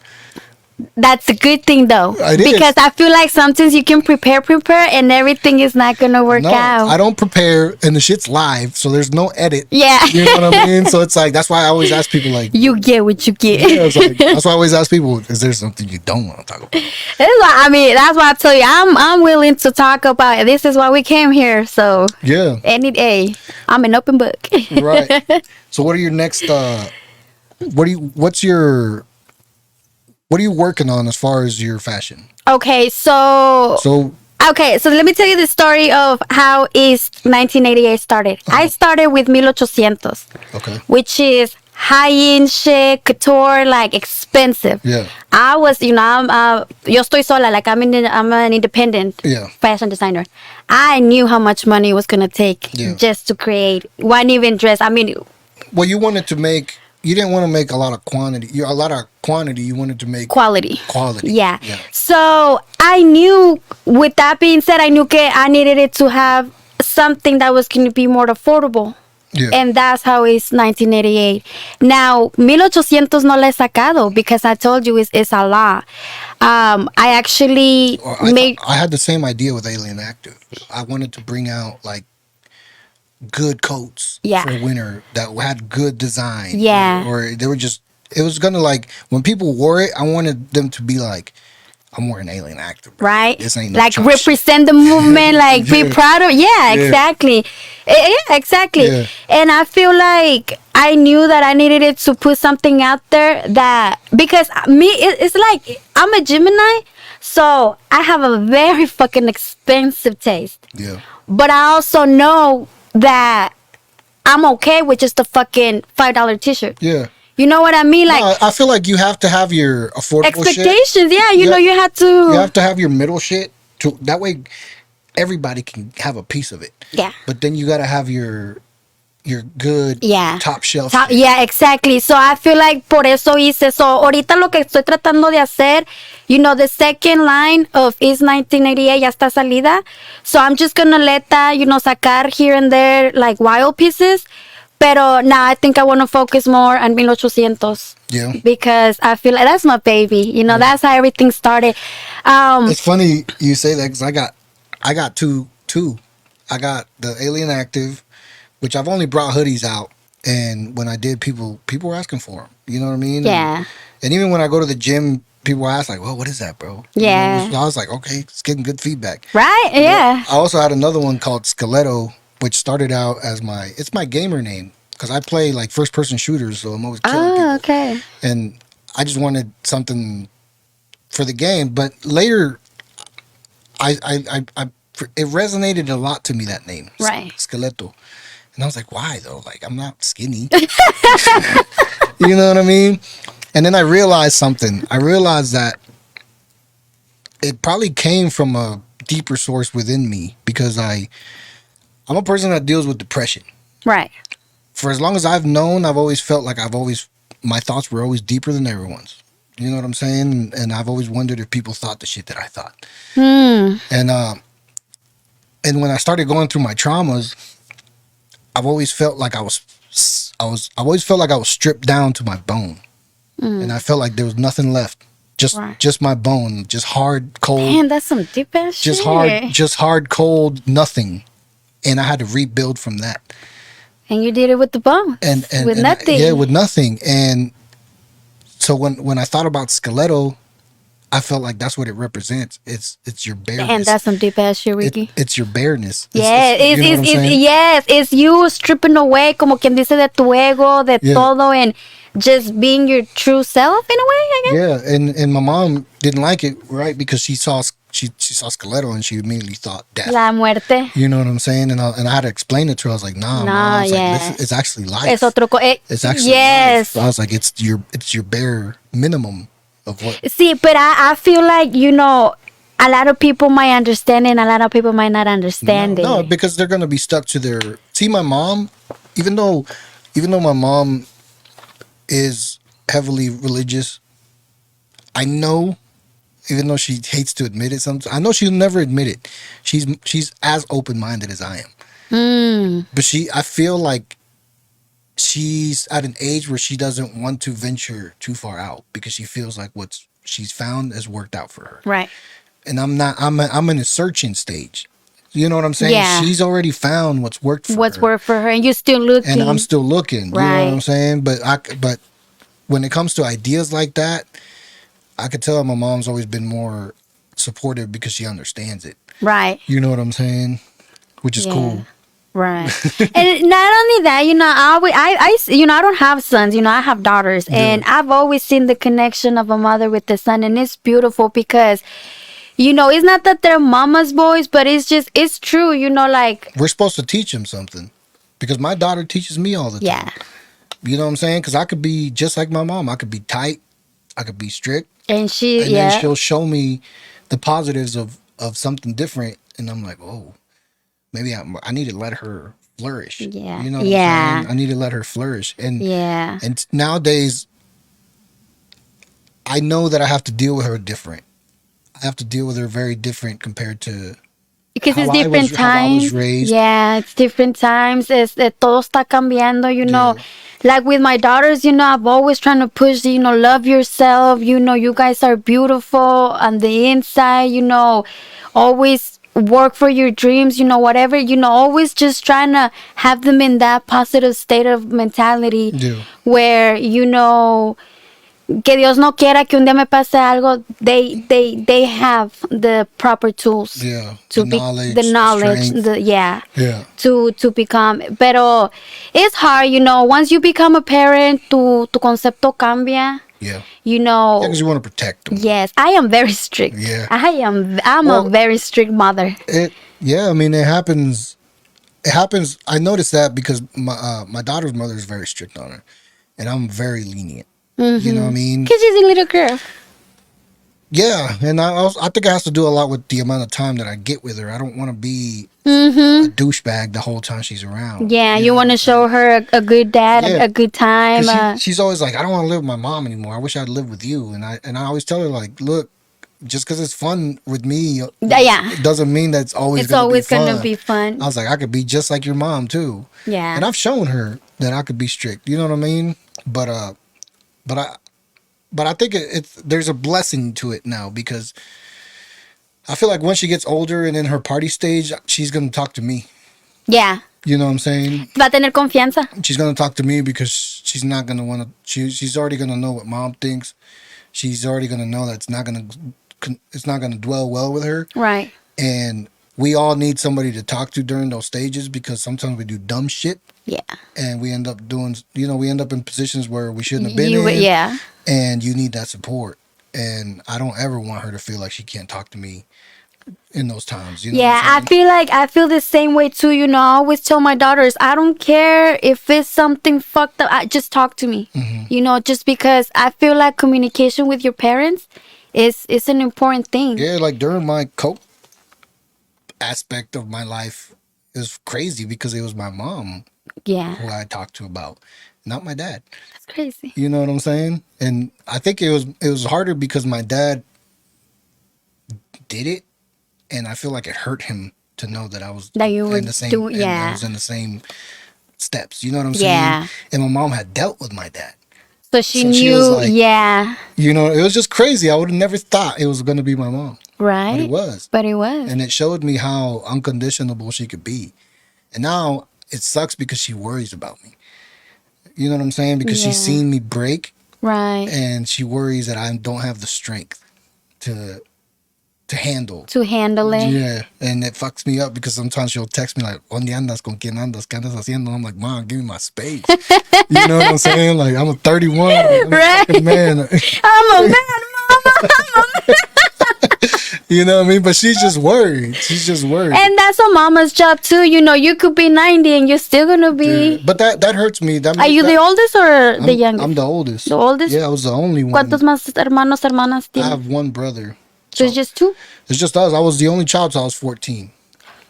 Yeah. How did that work out for you? You said what? I said, how did that work out for It you? was crazy because I mean, 14 years y de la nada tener un hermanito. it was weird because it was hard to connect with my little brother because I was 14. I was ready to Yeah, go out. en otro pedo, yeah. And I wasn't really ready to be a brother. I was ready to like figure myself out. So for the first years, I was just really trying to figure myself out. So he's like around 15, He's 16, or somewhere around there. around there. I don't know exactly. He's a teenager. Yeah, but barely now. Like now. in Do you my- guys have a good we do. relationship? He's actually like super into gaming, and I've always been a gamer, low key. Uh-huh. But like I remember one time he was doing some dumb shit, like just making jokes, and he's different, Mm-hmm. and the shit he said was funny as hell, and I was like. He has no filter. He doesn't hide for anybody. Uh-huh. He's just He's himself, raw. 100%. And I realized that I've always been a funny person. I've just never been an open person. An open person. And I was like, he kind of showed me that I had to be more open. because I was like, I'm hiding a lot about myself that could Yeah, potentially you bought it. benefit- Yeah. it could benefit me. Yeah. You know what I mean? So my brother showed me how to be more myself. More. You know what I'm That's saying? beautiful. It is. That's why I said earlier, like your kids sometimes show you something, and even your little brother sometimes shows you Yeah, that's what I was asking you, because I don't have, my little sister, I'm 4 years older, and my older sister, she's 1 year older than me. Mm-hmm. So, ahí vamos, Yeah. So, I mean, I've never had little brother, little sisters Yeah. after, chiquis. Yeah. Yeah, it's definitely. I mean, I don't know what it's like to have one in your age group. Uh-huh. You know what I'm saying? Yeah, I because just- you were for 14 years alone. I remember when I was 18, walking around with my mom, people would ask, they think I was my mom's boyfriend or husband, and that was And our that's how kid. that was your kid. Yeah. I was like, what the fuck, bro? That's my mom. That's my brother. It was weird. It was weird, I like it. No, but I don't know. Maybe I looked older. Maybe she looked young. I don't know. But it was like around my 18, 19. And that you was a Yeah. daddy Yeah. of your brother. It was weird. But I felt like a parent with my little brother. Did you ever carry him when he was a baby? Yeah. Yeah? Yeah. ¿Y te lo cargabas contigo, like you would go to maybe a store, or Like I said, I was not worried about being a brother. you wanted to do I was growing into who I was, and music was a priority? flourishing, and Yeah. music was a priority.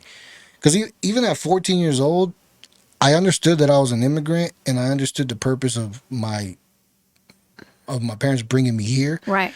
And music was the first. It was the first thing that I thought was gonna be the thing that was gonna.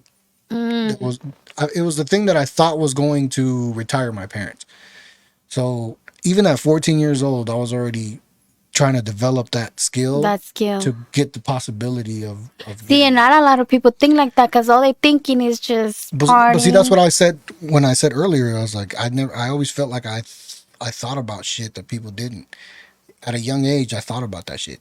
At a young age, when people were going out and smoking weed and doing all the shit that normal kids do, I was thinking about Maybe building a future. not only Doing that. I was something for looking at them. yourself. I was looking at them like, do you know what you could potentially do to yourself? Do you know what you could potentially get into? Like, I was already thinking that way. You know what I'm saying? And You was probably very mature at a young age. yeah, and I've heard that a lot from people, and like there's older people that have told me like, bro, you're mature, mentally yeah. more. You know what I'm saying? Yeah. But that also weakens me in other ways. You think so? Yeah, because it makes me handle situations. It makes me cut short things that could potentially be good for me. Because So you self-sabotage I sometimes self-sabotage, or I sometimes self-sabotage how people want to love me because I don't agree with it, or I feel like it's too much too quick. You know what I'm saying? Right. It's like What sign are you? I'm an Aries. You're a fire sign. You said what? You're a fire sign.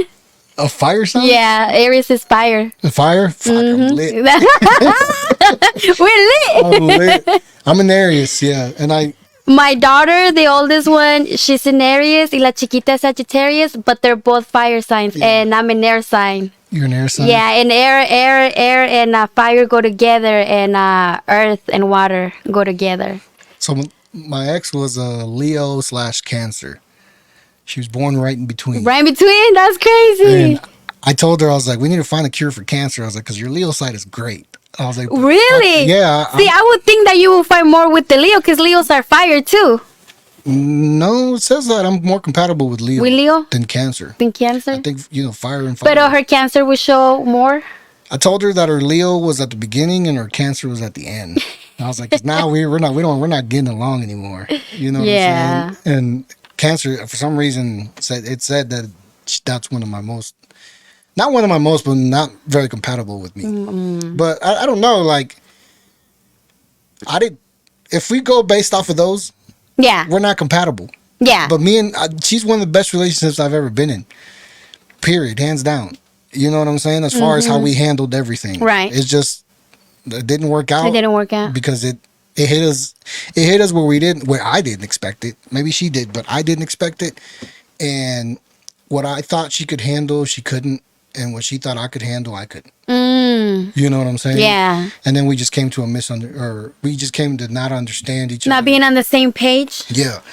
And that's kind of why the breakup or the break, whatever it is, didn't flow as easy as she thought it was going to with me.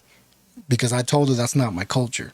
Right. I told her that's not my culture. I didn't grow up leaving people. Mm-hmm. You know, I didn't grow up people leaving me. My family's there. So I was like, so when you tell me you love me, But you gone? I was like, when you tell me you love me, your family. I was like, and I don't leave family regardless of how hard it is. Right. You know what I'm saying? So when somebody says I love you, but I need a break, the fuck? Yeah.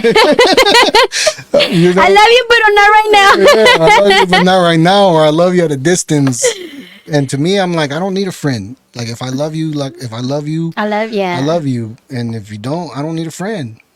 Yeah. You know what I mean? I don't need you to keep tabs on me. Yeah, I don't think I would want to stay friends Nah. with the next because it's like I'll stay friends at a distance. Like, hey, I'll be cordial, like Yeah, what's up, yeah, you know? like, hey, yeah, but I pero like texting every day, what's up, homie? Like, yeah. You know, it's And that's what confuses me is because she still does. And sometimes I'm like, and you don't know, if yeah. I'm looking for direction Mm, when she does. I don't like, it's going to sound fucked up, but I move with intent. okay. You know what I mean? When if I'm texting her, it's because I have intention to be with her. Right. I have intention to love her, to care about her. Not just because you just want to start a conversation. Not just because I'm just I'm not a leaf in the wind. Right. I have to find direction because Right. I get depressed when I don't find direction. You know what I'm saying? Mm-hmm. So dealing with her right now is kind of difficult because I don't know what direction we're in. I don't know if we even have direction. Right. And that's going to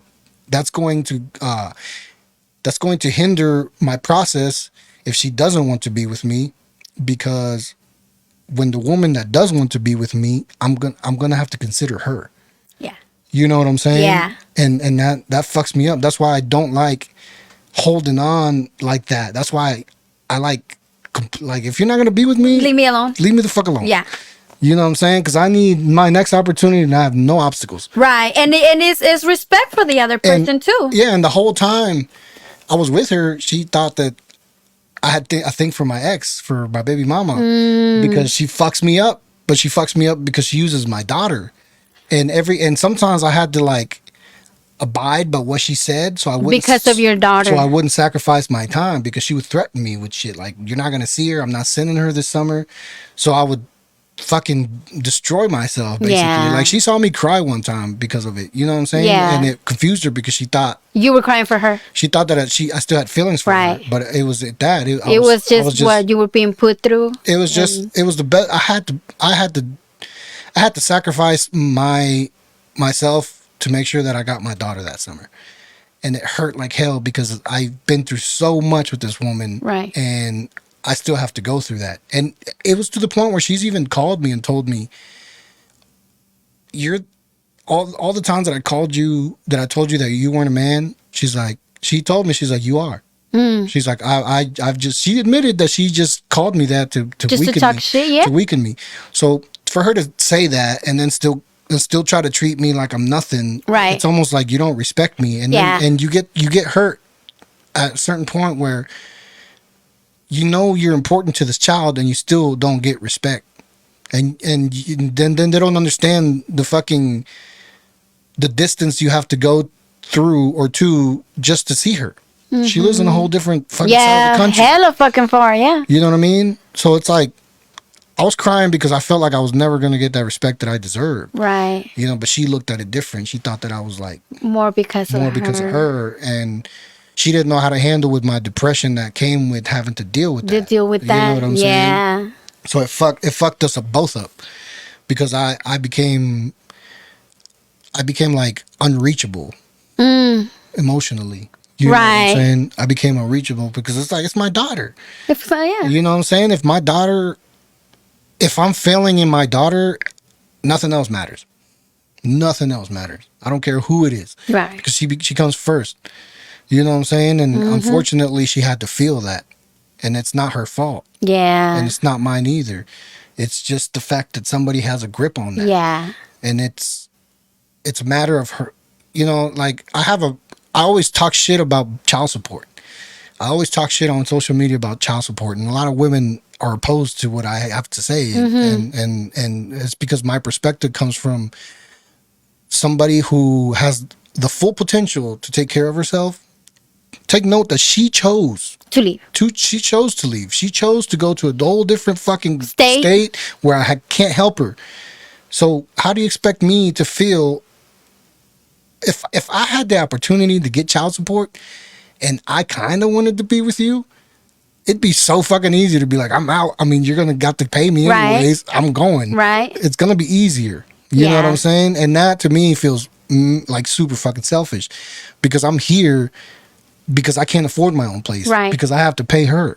Right. You know what I'm saying? Yeah. And then she has the nerve to talk to me about you're never gonna get out of your parents' house and blah blah blah. And it's like, what the fuck, bro? Like, You put me in this position. like, no, it's not. I don't even blame her. I blame the system, because she can only get child support, and she can only abuse child support because she was raised to know that if a woman leaves, she can get it. Doesn't matter. But if that option wasn't there, I'm sure a lot of women would think twice Before they leave. before they leave. Yeah. You know what I'm saying? If they're not. The term "it's cheaper to keep her" did not come because men get child support. You know, it came because men don't get child support, so they stick to it because it's cheaper to keep her.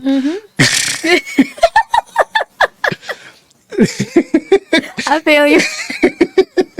You know what I'm saying? Yeah. So like that's what fucks me up. And that's why I can't look at her like a normal person. Because at the end of the month, I'm getting a text, "Hey, can you send that money?" Without even saying, "Hey, how are you? How you been?" And I feel Nothing. like as a man, I mean, I feel like if I was a man, I would feel like, damn, I'm being used. Like, Yeah. you know, I know my responsibility, but chill, like, Nah, damn, but see, you know, like, I look at it this way. When I get her, I don't have to pay her. because you're handling her. Yeah. Because I have her. Yeah. Even though she still wants me to pay her, while I have her for 3 months. She still wants me to pay her. But sometimes I talk sense into her, and she says, okay, but she doesn't have to pay me. So while I have her for 3 months, I have to figure out babysitter. I have to feed her. Her I have clothing. to clothe her. Yeah. And all that clothes that I buy her goes with her. Yeah. So if I know that I can do it, Then she can she do has no excuse. And that doesn't mean that I'm not gonna help her. If she needs clothes, bet I'll send you half. But why do I gotta send you half every fucking month? I have to get a 2-bedroom apartment too. You have to get a 2-bedroom apartment. Your household is not my responsibility. Right. My household is my responsibility. You should want her to come to me and have a room. Not come to me Exactly. and be in the same fucking bed because I can't afford a fucking room Right, because I'm yeah. paying your shit. You know what I'm saying? Yeah. Like it should be Equal. on both sides, and that's why I have a problem with child support. And I'm with you 100%. 100 motherfucking percent. I always felt like it's not just the man's responsibility. And I feel like even if you were to be in a relationship and the mama's working and the daddy's working, you know, y'all there to help each other. Right. You know what I mean? Yeah. So I agree with you 1,000%. Yeah. And I feel like a lot of relationships end up being like mine and hers because there's that. Because there's that, yeah. You know what I'm saying? There's that. See, and this is the thing that I feel like, you know, I don't even think I'm ready to even like step into the dating scene. I'm healing. I'm not healed yet. Are you really ever ready? No, I don't think we ever are. When I met my ex, I was scared as shit. Huh. And I felt like I was ready. But just feeling like getting the same back scared the shit out of me because I knew it was okay, it's here. Right. It's here. You know what I'm saying? And then you start catching feelings, and then there's days where they don't text you, and then you're like, what the fuck? What the fuck are you doing? Yeah, you know what I'm saying? You don't live with them. Yeah. You don't really trust their friends for real, because you're meeting a new fucking person that you've never met in your fucking life, and you're getting to know them, and they're investing in you, so you're investing in back, them. and now you're in this situation where it's like, holy shit, like, How did we get here? yeah, how did we got here? You know, and I pay attention to everything. I pay attention to their friends. I pay attention to their mentors and who the fuck's feeding them advice. You know what I'm saying? And I've had problems where I'm like, I don't like that friend. I'm sorry. I don't think that they're good for us. They might be good for you. For you, but not for us. And let me tell you, a lot of these times I've seen friends break up their friends' relationship. Fuck yeah, it's always your And fucking, it's always a single bitch. It's that tells always you. You don't need that man. Yeah, and then, pero why do you think? Because obviously the girl, when she gets in a fight with you, she's not gonna tell him, I said this to the nigga. She's gonna tell him, the nigga said this to me. Yeah. You know, me dijo esto. So you always gonna look like the bad person in their eyes. Right. Because they're not telling the homegirls the full story. Right. You know what I mean? Yeah. And women, we're like this. Right. I'm gonna tell you my story, but you know what I mean? What about his though? Right. So I always felt like if you are in a relationship, your relationship is your relationship, and your friends is your friends. Yeah. You know what I mean? Yo nunca trato de. This is why I always tell people, like, you come and ask me for advice. Fuck, I don't know what to tell you. Yeah. You know, because no me gusta meterme. I don't give my friends that are in a marriage or in a relationship, I do not ever give them advice to leave. Period. I don't. And my homie George, who's also black, he never did that with me. And he, to this day, I consider him one of the most he's been one of the most beneficial friends I've had as far as advice and guiding me in the right direction. Right. And me and him we've always connected in that aspect because of that. Because we believe that if I was with that woman and that woman was good for me, there shouldn't be a reason why we shouldn't be together. Right. So he always gave me advice, that's your woman, bro. Fix it. Like, if something's wrong, fix it. Figure it out. And then we talk about the situation. He'd pinpoint situations. And he'd be like, you're wrong here. You know what I'm saying? But I've never told none of my friends, like, she ain't the one for you, bro. Yeah. I've only said that after they left him. Yeah. Once they left him, I'm like, bro, maybe she's not the one for you. Because at the end of the day, if somebody's willing to step away, it's like, how much it was worth more to step away than it was to stay. You know what I'm saying? And that's coming from somebody who, I bared a lot of shit. Yeah. I bared a lot of shit to the point where I sacrificed everything of me to just stay there. Right. Because I've seen it. It wasn't that I was dumb. I've seen it, and I know it comes back. But it takes two people to want it to come back. Yeah, because one cannot have one more than the other one. No, so that leaves me with the situation that person much rather be alone than to be with me, regardless. And then that makes me wonder the vows. Even though we're not married, our goal is to be married. You know what I'm saying? And I know that I already have the mentality for marriage. Right. I already do. Ya estás listo. I already do, because I've never proposed, for one. I've been in two relationships that have been 5-year relationships. And in both, I've noticed myself having marriage characteristics when it comes to hard times. Yes, I did not bounce back as easy, and I'm not as, like, I'm not going to say I was perfect. You know what I'm saying? I made situations uncomfortable, but one of the conversations I had with her when we were talking about splitting up is she realized that I felt it too. I felt like I wanted to leave because of the situation, but I just never spoke it. I never spoke it because I didn't want to speak it into reality. Right. And I didn't want to believe it because I felt like it was an attack. I felt like that's what the devil wants. Right. The devil wants to separate us. Why? Because you've been the best relationship I've ever had up to this point. Like, you and I have a good understanding. Why the fuck are we going to split up if this is the best we've ever had? Right. You know what I'm saying? So to me, it looked like an attack. And I told her the story of Jesus walking through the desert, got tempted by the devil 4 times. And I remember thinking about that story during our hard times when I was thinking about leaving. I remember Jesus got tempted. and he kept going. Yep. I'm being tempted. You know what I'm Yeah. saying? Who am I being tempted? Facebook. Scrolling through fucking Facebook, seeing fucking memes.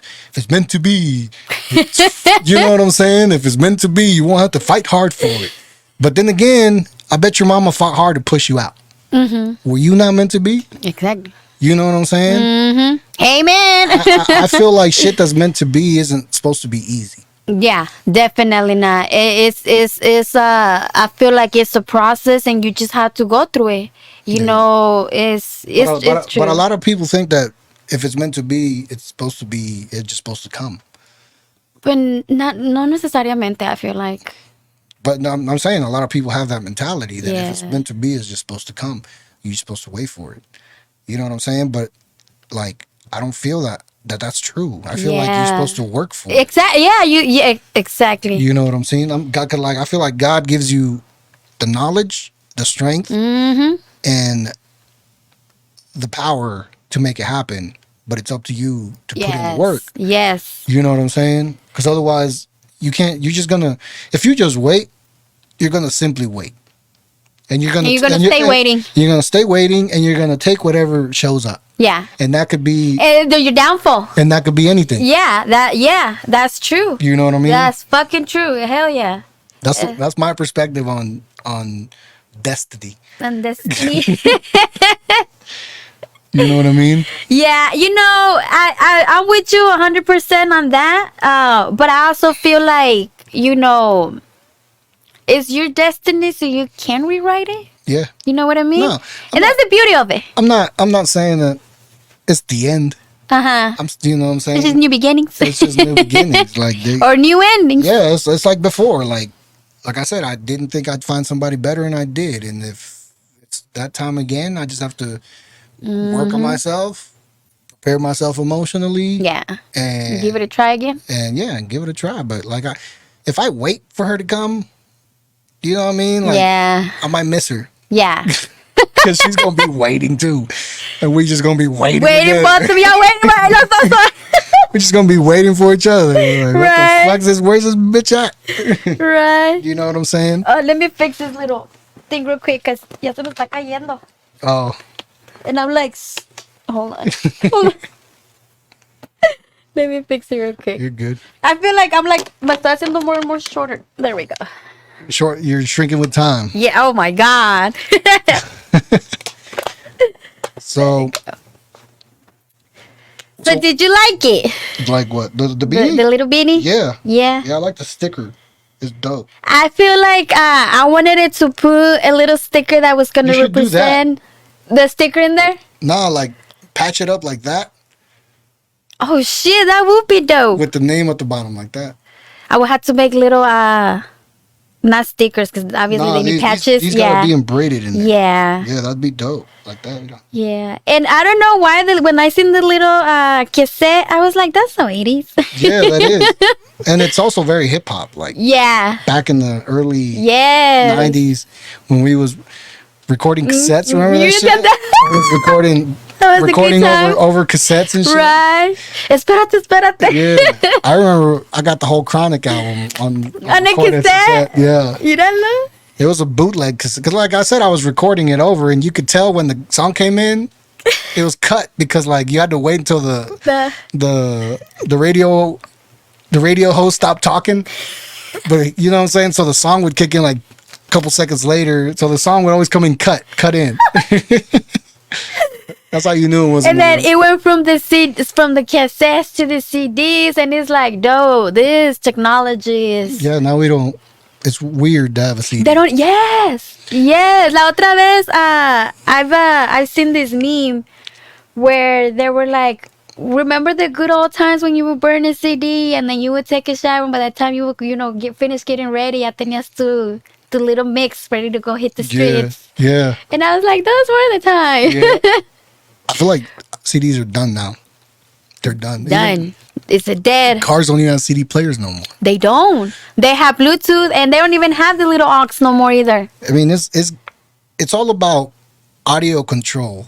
You know what I mean? In CDs, there was a lot of leakage when it came to music because there was a lot of plays that the people weren't getting paid for. Yeah. Like now, even on this podcast, I cannot play radio music. Like I can't play mainstream music because my podcast will get shut the fuck down Huh. because they don't have a way to pay the guy that That did it? did it. So the thing is that let's say I go to iTunes right now and I play a song while we're on the podcast. Right.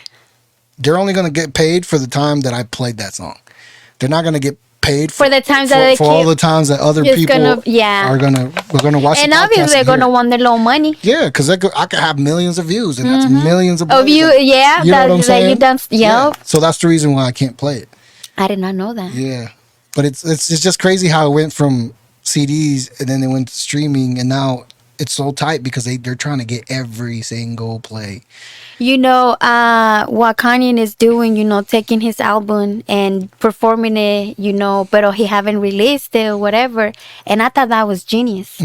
Because, Kanye? because I thought about it and I'm like, He can do that. Type of then shit, though. don't nobody buy CDs, don't nobody buy music. But the fact that you're filling out arenas Yeah. and these people are paying you money for just a one time, they're not gonna walk out with a CD. No, but they're listening to something that's so exclusive that nobody else. That is nobody listening. else, exactly. Yeah. So I felt like that was a genius part of. Yeah, but- I mean, I was like, at this point, you don't even have to release No, Donda out here. but a local rapper couldn't do that No. because nobody's what the fuck, bro. We ain't even heard your first song.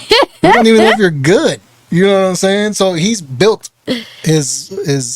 he's built his career up to the point where he can do that. Yeah, and It's like a fashion designer. Exactly. It's like you as a fashion designer having skin in the game and been doing it for years, so people know what you put out. Mm-hmm. And then you go MIA for a while, and then all of a sudden you say, I'm gonna do a show where I'm gonna release nothing but exclusive shit, but I'm not gonna release it to the public. To the. So people are like, oh, I want to see what she got. Yes, You know what I'm yes. saying? That's kind of what it's like. So And I feel like eso va con todo. Yeah. Like I feel like, you know, when that's know. why, that's why like having sex with multiple partners devalues you. Yes. Everyone's had you. Yes. I've always like, I feel like this is why I always tell people, this is why I don't think I can be a hoe. For this is why- exactly same reason. This is why I tell my girlfriends that's why my sex drive is high because I'm yeah. only fucking you. Yeah, you know what I mean? And I don't know, I feel like, you know, as a person, you know, like people come with energies. You know, people come with vibrations that they're not might be like positive. So the fact that intercourse is a sacred stuff. You know, y'all two becoming one. Yep. So when you do that with a lot of people, it's like you have demons now. Right. And they're not even your demons. No, they're just They're just living there. yeah. And it's like, was in a way, it's like, I'm not saying it's rotten you, but you know what I'm trying to Yeah. say? Like, You ever notice that when you have sex with somebody, you pick up some of the shit they say? yeah, You know what I'm saying? And it like becomes it becomes like a it's like how one time, one of my exes told me, you know, like, oh, you listening to my music, you know, you're riding with me, like, you're my shorty. And I was like, yeah, I'm your girlfriend. He's like, no, you're my shorty, like, you becoming me. And I was like, huh. yeah. It was pretty interesting, porque nunca lo, like, you know, I've never, Looked at it like that. yes, and I was Yeah, because like, you think, oh, I'm in love, I'm doing this because of this. But honestly, like I dated this one girl one time who would not have sex with me. As much as I would fucking instigate it to do it, she wouldn't because she knew. She knew that as soon as we had sex, because she knew that I was just trying to have sex. You know what Yeah. I'm saying? So she knew that she was gonna feel me more than I was gonna feel her because because you were just trying to get it in. And she also knew that I might stick around longer just because of that Sex. sexual connection. Yeah. And she never let me hit. But I've never regretted it because I knew that too. Yeah. I knew that I didn't want to be with her, and I was also scared that I was going to get some type of attachment Once you. because of our sexual Yeah. attraction. You know what I'm saying? Yeah. So, And sexual attractions can be yeah. deadly. Yeah. And I have a friend that like, he does not restrain at all. You know what I'm saying? And I've always wondered, like, bro, how do you do it? Like, Yeah. how can you, I can't consciously. Go there from there Nah, to after, yeah. after my baby mama, I went a while without having sex. And I started thinking that I was a bitch. So I was like, why am I not fucking bitches left and right? You know what I'm saying? Until one day I got the opportunity and I did it. He said, and I did it. And it was the driest fucking sex I've ever had. And you regretted it. I was sitting there it was in the car. I was sitting in the car getting head and I was just thinking like, what the fuck am I doing, bro? She was giving some good head, but it was just there was no connection. Yes. No connection. You know what I'm saying? I'm just like, damn. This And what it's the fuck? crazy because I've always tell people like, dude, you develop some crazy connections with people, and they'll be like, what do you mean connections? And I'm like, I feel like you have to Connection. do penetration. 'Cause to develop that connection. I feel like if You really think so? Yeah, I feel because I didn't get no connection for because I didn't smash. I just got hit. So I don't feel like I got any connection off of that. You know what I'm saying? Well, yeah, you might be I right. feel like you have to do Be penetration. nasty. You have to go all the way in to get that spiritual. Get that. Yeah. Yeah, I feel like this is why I tell you, like, the fact that, and then, you know, como tú dices, a lot of people just go fuck anything and anything. Yeah. And yeah, and it's like, I mean, I get like very little picky. girl style. Yeah. Picky as hell. This is why I can never forgive it cheating. Like, I can never. And because I feel like, you know, you just respected me to the point where you give my dick away. Like, you don't love me. Once I'm with you, that dick became mine. Yeah. it's my property. Yeah. No, you're right. Same thing with a man. Like when it's, I don't know if it's the same thing, but like. All right, just stop because For a man, no, because he like. So understand this. A man. God damn it, you gotta put that shit on silence, bro. I know. This is the third time. For a man, so a man never chooses who he has sex with. A man chooses who allows him. Huh.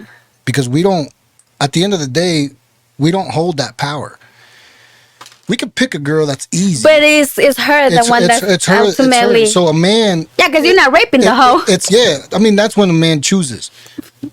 When he takes complete control. Mm-hmm. But a man fucks who allows him to have sex with. Huh. You know what I mean? But a woman chooses. Yeah. So for a man, when a man is cheated on, that's why it fucks us up so bad. I've heard. It's because she allowed it.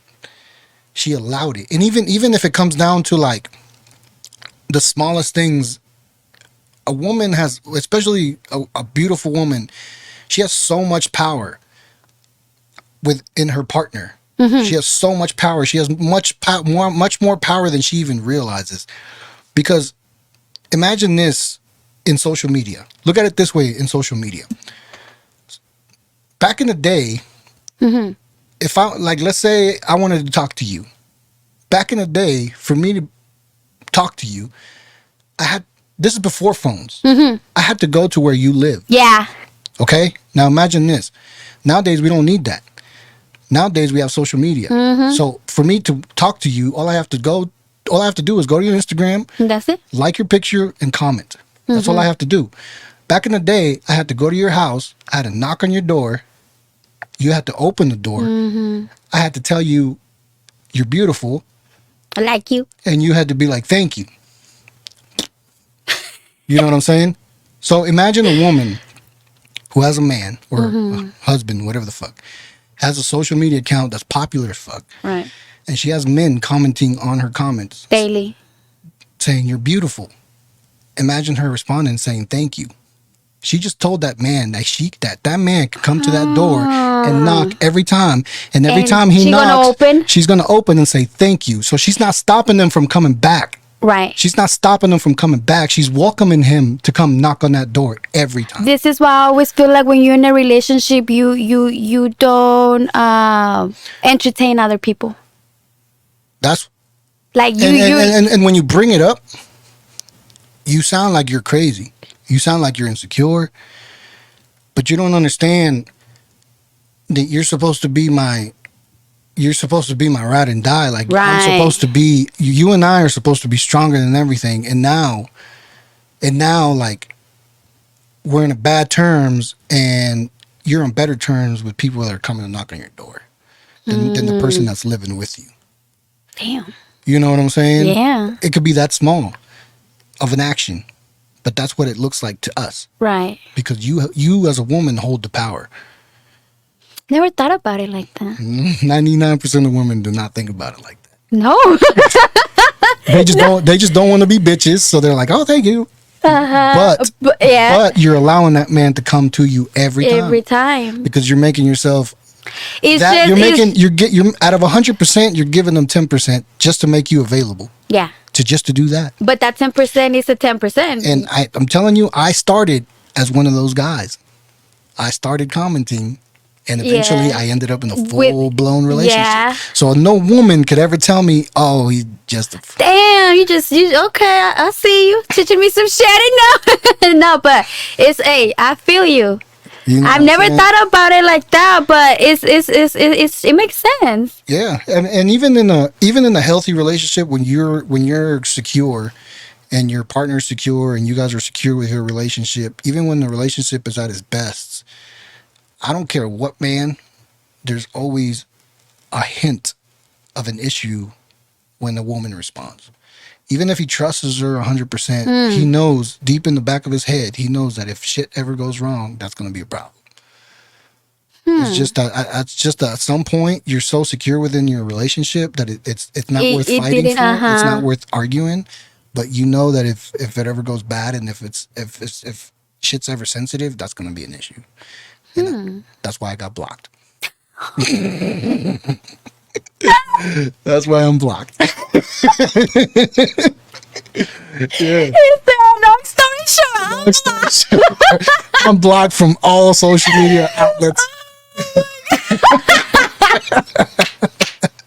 Real shit. all social media, he All said. social media. Man! No, but it's a real perspective on the man's side. On the man's side. Yeah, because it is true that women, you hold the power when it comes to It's true. sex and a man loving you. You hold that power because y'all are beautiful, and we're meant to chase. We're meant to chase. We're not. Is that in men kind? Is that like in your DNA? No, or? as a man, we're meant to chase. We chase y'all. You know what I'm saying? Like when we want a woman, we go for you. Y'all usually just sit there and wait for us. Yeah. Y'all give us a sign like, "Hey, Yeah, I like you," but we go. So when you're allowing a man to chase and you're welcoming his chase, it's a problem. Yeah. It's a problem, especially if you have somebody. Yeah. Yeah, because like I told you, like you entertaining a nigga that you shouldn't be entertaining. No. And nine times out of 10, that motherfucker's not gonna do a fraction of the shit that the motherfucker that's living facts. with you is gonna do. Facts. You know what I'm all saying? they're gonna want to do is just trying to poke you. Exactly. All that little love and all All that little kiss, it's all because your picture looks good. Yeah. You know what I'm saying? That's all it is. Because trust me, even though I loved my girl, when I first met her, it was a visual attraction. Because I didn't know her. I didn't know her at all. So it was all visual. Right. It wasn't until I actually started talking to her That you that I was like, "Oh, she's not what I thought she was." You know what I'm saying? But it's all visual at first. You know what I mean? It's just like, but the thing is, like, I have so much time with her already. That's like, it's personal now because I didn't just fucking invest all myself so you could be welcoming someone to her fucking door and expect me Right. not to say nothing to you before I go out there and bust a motherfucker. You know what I'm Right. saying? And it shouldn't have to get there. You know what I mean? It shouldn't have to get there. Yeah, because at the end of because you shouldn't even be focusing on, even it sounds fucked up, even you just saying thank you, les estás dando una entrada. Yeah, Because you're accepting the compliment. yeah, You like, know. Thank you. Come again. Yeah, like I'm telling you, like you entertaining them. Like, and it's crazy because a lot of my homeboys, they tell me when you get into a relationship, tú cambias. And it's like, well, it's because, I'm giving my partner the, el should, respeto though. que él You should, se though. merece. You should change. Like, I'm so sure, yo como me voy a ver chilling every single fucking Friday with y'all when I know damn well I have my man. Listen, when a company's hiring, they're open. When a company is not hiring anymore, It's close. they're not taking applications. Mm-hmm. You know what I mean? It's the same thing with you. Like, you're supposed to change when you get in the relationship. And I don't think it's bad. No. It's just, you just wanting to be with somebody. Look, and your homegirl is not going to do what your man's going to do. She's not. She's only gonna put up with you so much. Yeah. You know what I'm saying? Yeah. Like your man's gonna, if he's gonna be there, he might not be there happy, But he's gonna. but he's gonna fucking be there, and that's part of a relationship. That's part of being with somebody for the rest of your life. Exactly. Yes, a man, we're grumpy. Sometimes we do shit we don't want to do, grumpy, and women expect us to do it happy, but we can't because it's a fucking liability. Sometimes it's what you guys want, not what we want. You know So what it's I mean? like less stuff. So we do it out of love, but we sometimes don't show that we're doing it out of love because we're grumpy doing it. But But you're the fact that we're doing it, But you're still is doing the it. fact that Yeah. we love you. You know what I'm saying? Like todo enojado, but you still. And I see that all the time with my parents. I see my dad doing shit. When I said earlier, I see my dad do some crazy shit. I've seen him do some crazy shit unhappy because he wants my mom to be okay. happy. Yeah. Because that's what she needs. You know what I mean? And that's like, And that's love. and people don't. No, They're so yeah. focused on your reaction and not your action. Mm. You know what I'm saying? That they lose sight that the fact that even though you're not happy doing it, you're still doing You're it. still doing it. But there's a fucking guy over there who's not tired of you, who's willing to do it happy and bring you some flowers at the same fucking time. But he's not gonna do it for so long. He's gonna smash and go. Yeah. You know what I mean? Pretty much, and okay, it takes for him to get it, and that's it. Yeah. After sex is. Yeah. I've seen a lot of my homegirls go from I found the love of my life, and once they get that kitty out, where's the love of your life? Right. Yeah, it's over. Yeah, and I'm like, damn, like, but I always it's a difficult battle, and I'll tell you from a man's perspective, it's a difficult battle to know when to give it up, because it's hard to give it up too early, and it's hard to give it out too late. Yeah, because like for one, I haven't met a man that doesn't have a high sex drive. And I'm not looking. I just know all my friends, and we all talk about the same shit. we all have high sex drives. Never, and the guys that I know that don't are usually different. They're not. They're gay. You know what I'm saying? Or they're different, or they're bisexual. So for men, it's important because it makes us feel. It makes us feel like you could be my girl, right? But when we're fucking, we have that connection, and I'm seeing your body in a way that nobody else does. Yeah. I'm enjoying your body. Yeah. Caressing I'm it, caressing touching it. yeah. You know what I'm saying? So it's like, it's like, it's a part of. It's like enjoying your home. It's like enjoying your home. Yeah. You know what I'm saying? And women confuse it sometimes. They confuse it because they think that all we think about is sex. But we don't. We don't. We just It's not necessarily. not necessarily. The sex. It's the fact that you're coming home from work. You're coming home, so you want to enjoy your Right. girl. You want to enjoy your wife. Never thought about it like that. You know what I'm saying? And it makes us it gives us so much energy because we're males that produce testosterone. And some days we have more testosterone Than others. other days. And a lot of men deal with that release different. A lot of men deal with it with drugs. A lot of men deal with it with other women. And when a woman shuts down on a man sexually, she can't be mad if he goes and fucks somebody else, because there's only so much that you can take As a man. as a man from restraining and deprivation, sexual deprivation, that you're gonna do something. It's either gonna be drugs, it's gonna be abusive. Like you're fucking restraining Yeah. us. You're restraining us from something. Yeah, and it's true. Like you guys are supposed to release. You know, Yeah. it's. Pero I never thought about it like that. That's. And that's because y'all don't understand the testosterone chromosome that we have. Yeah. You know what I'm saying? Like it's real. It's the reason why men don't have sex at a later age is because their testosterone levels go It down. goes down, starts to go Yeah, down. so older men don't have sex. So what do? They get on testosterone replacement therapy, and they're basically getting injected testosterone on a weekly basis to keep their sex to drive keep up. their sex drive. Mostly men with younger women end up being on that because they need they want to Yeah. keep their younger woman Yeah. satisfied. You know what I mean? Exactly. But I know that testosterone levels have a lot to do with that. They do. And I know that, experiencing different relationships, and I've had misconnections with the women that I've been with when it comes to sex because they don't understand it the way I see it. They're more emotionally connection, and Yeah. I'm noticing that a lot of women are like that. It's mainly mostly that's what it is. Whenever I want to say it's mostly whenever we lay with a man, you're doing it out of love Yeah. more than just lust. Even though you might just be a horny little girl, or a little, Yeah. But even though you just might be a horny girl, at the end of the day, Is that does that really exist? Yes, A horny woman? I'm a horny woman. Yeah. Yeah. It's true. I- We're out here. Because I haven't had a very well. I guess I have. I'm the type of bitch that if I'm feeling freaky and you're sitting down, I'm gonna go get on my knees and suck your dick, and you ain't gonna tell me no. That's because I'm feeling like that. Because I feel like if a man likes to get pleased, I don't know, maybe. That's cool. I just want, like I said, I with No, that- we're out here.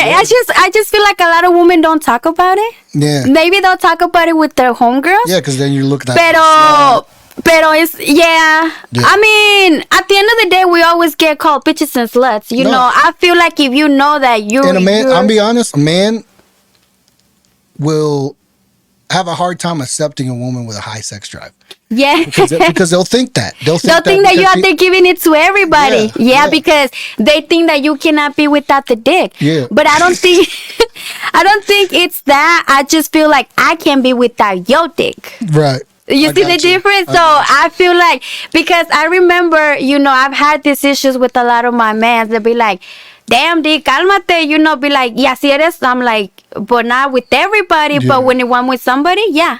Yeah. And I don't want to be judged.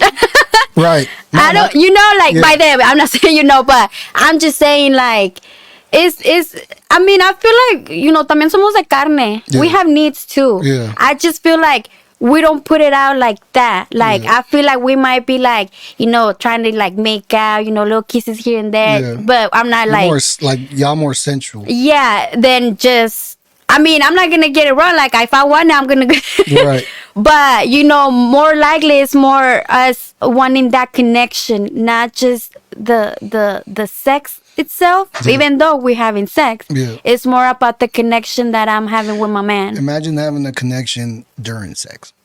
Oh, that's beautiful. Because, no, it's... Because now you're having your connection and And you're hi- giving him the connection. Because I've always lacked that during sex. I've always been a lot more into it than the people that I've been in. And then when we were having like a romantic night, I could tell that she was all into it, and I'm just like, let's go home. You know what I'm saying? Like, I'm ready to have that connection with her, but in bed. in bed, You know what I yeah. mean? But like the romantic aspect of things are done for her. Now it's her doing work. You know what I mean? And I'm trying to get that connection with her during sex. Right. You know what I'm saying? And I'm the type of... I feel what you're saying, because I'm the type of bitch, I want you to look at me in my eyes. Yeah. And then choke me while you're doing it. Yeah. But I feel like that's the connection for me. Like, looking into my partner's eyes. Mm-hmm. Because I feel like it's real. I feel like the love is there, like it just it's I don't know if I don't know about men, if y'all, stare into each other's eyes. We're not but other men, no. no, but no, when you're doing the nasty with your girl, Yeah, is what I mean, yeah. I don't know if y'all do that, but I know I do that. I do that. I know I like to look into my man's eyes, just I do too. because it's like, I feel like, como te digo, that's the connection, that's the... Yeah, you wanna it's like a real moment, and you wanna And I feel like you feel like you're not just getting used for your body, because I feel like a lot of us might feel this way, a lot of women being used by their bodies or whatever, even when they're partners. Yeah. So I feel No, like, 'cause it doesn't take a lot to start us. yeah, Women take a lot. I'm ready. Well, in my experience, sometimes I feel I've Or maybe it's because I'm like, if I'm really feeling somebody, like I'm it's easy. Yeah. Like, and you that's why sex is great at the beginning of a relationship, yeah. because you're feeling that person. It's it's a few years in that it becomes a problem. That it becomes a problem. And that's where it goes wrong, is because men, we have to work. Y'all like old lawnmowers. Like, we gotta spray it, pull it more times. You know what I'm saying? And we're always ready. You touch us and we're ready. And yeah.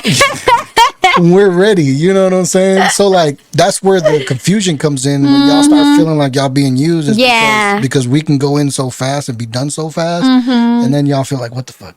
Yeah. That's it. You know what I'm saying? And you're like, I gotta go to bed now. Like, I gotta work tomorrow. We could try it again tomorrow. You know what I'm saying? So I could see where a woman would feel used. You know what I'm saying? Yeah. And you know, it's not that you actually being used. It's just that, como tú dices, y'all just go in there and you know. But I always also feel like if you're with your partner, then you're not being used. You're just catering to him. Yeah. You know, you're just pleasing him. There's certain situations where, like, if you're on bad terms and he hasn't been the best to you, and then sex has like he's been wanting sex a lot, I can see how you could feel like, oh, what the fuck? You know what I'm saying? It's just like, it has to do a lot with communication. Yes. Because sometimes we don't express that we are missing the shit out of you, even though we hate the fact that we're you guys we're going through this shit. Uh-huh. But we're fucking missing the shit out of you, and words are not crossing over anymore. So you want to feel that intimacy, right? Sexual intimacy, because the words are not there and your emotional intimacy is not there. You know what I'm saying? Right. So we come in sexually, and then women are looking for the emotional intimacy, and that's when y'all feel used. Right. It might and be, then, but and then y'all try to get us on the emotional side and be like, oh, take me out to dates, and then we start feeling like all you want is for us to spend money to show you how we love you. Yeah. You know what? Yeah. Damn. Because men, a lot of us are sexually driven. A lot of us are we require sexual intimacy. You know what I'm saying? Because we I don't know. We just, a lot of us are like that. Yeah. Like, I've talked, especially Mexicanos. Yeah. Y'all are the more dogs. Yeah.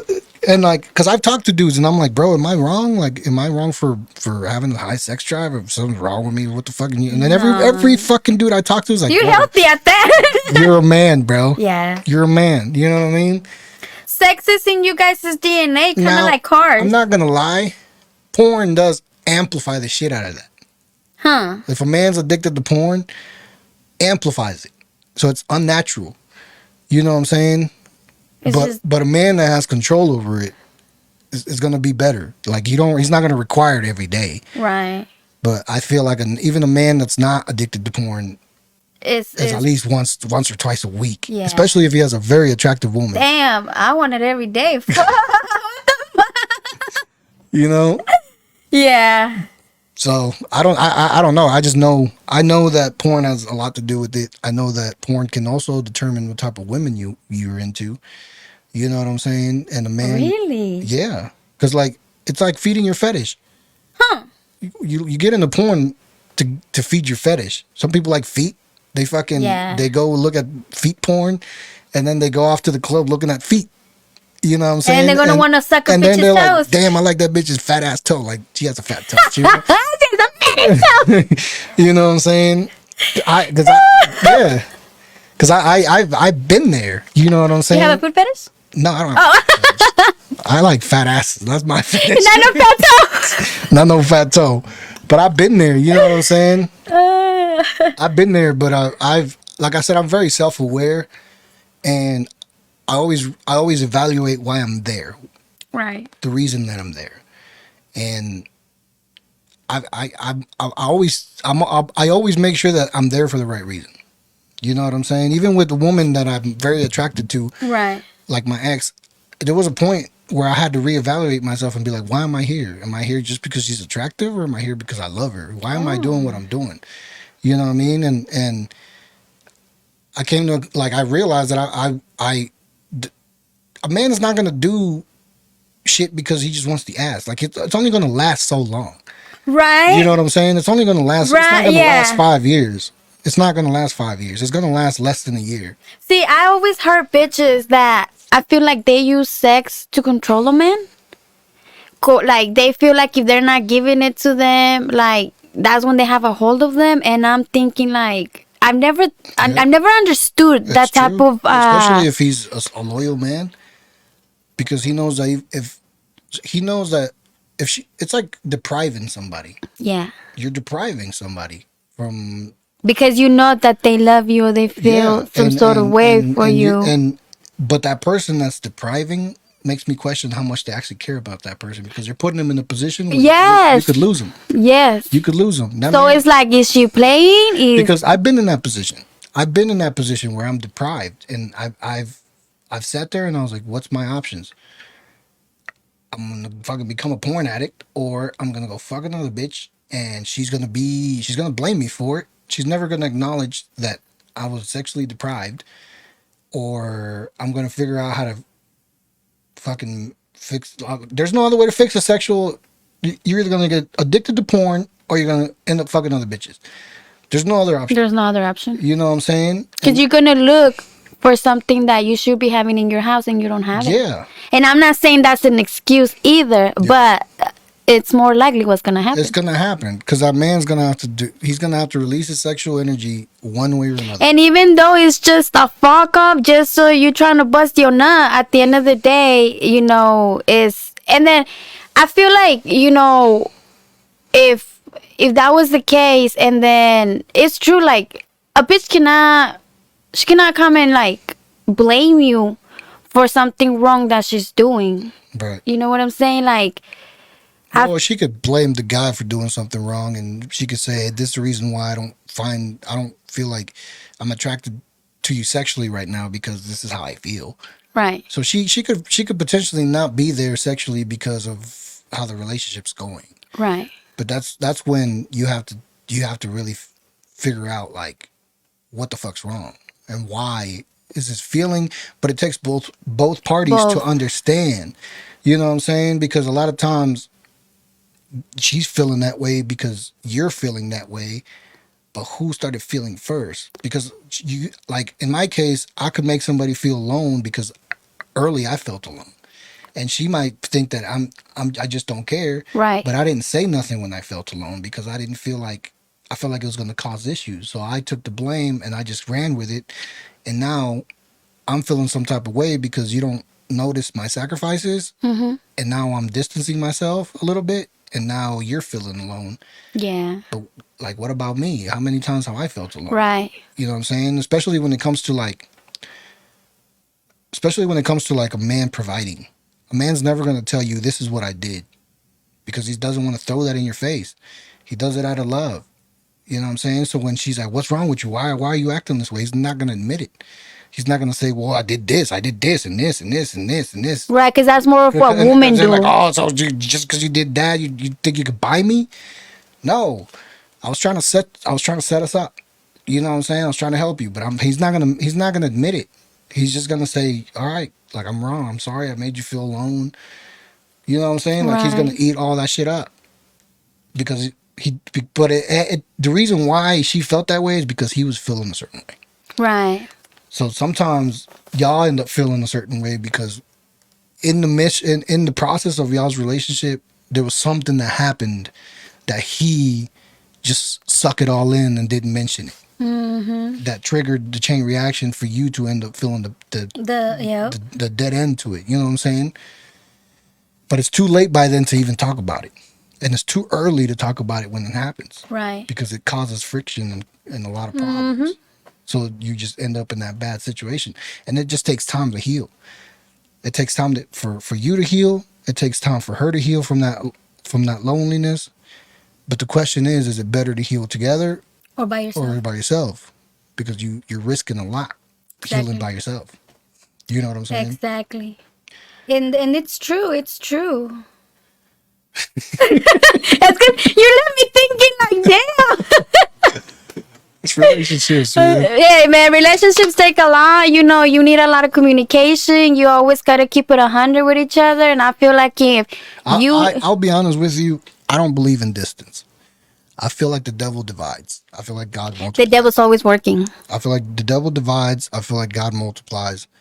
So with that even being said, anything that divides you from your partner or anything that makes you happy or makes you feel full is temptation. Yeah. And although you might heal by yourself, you're going to end up in a position where you're going to feel alone.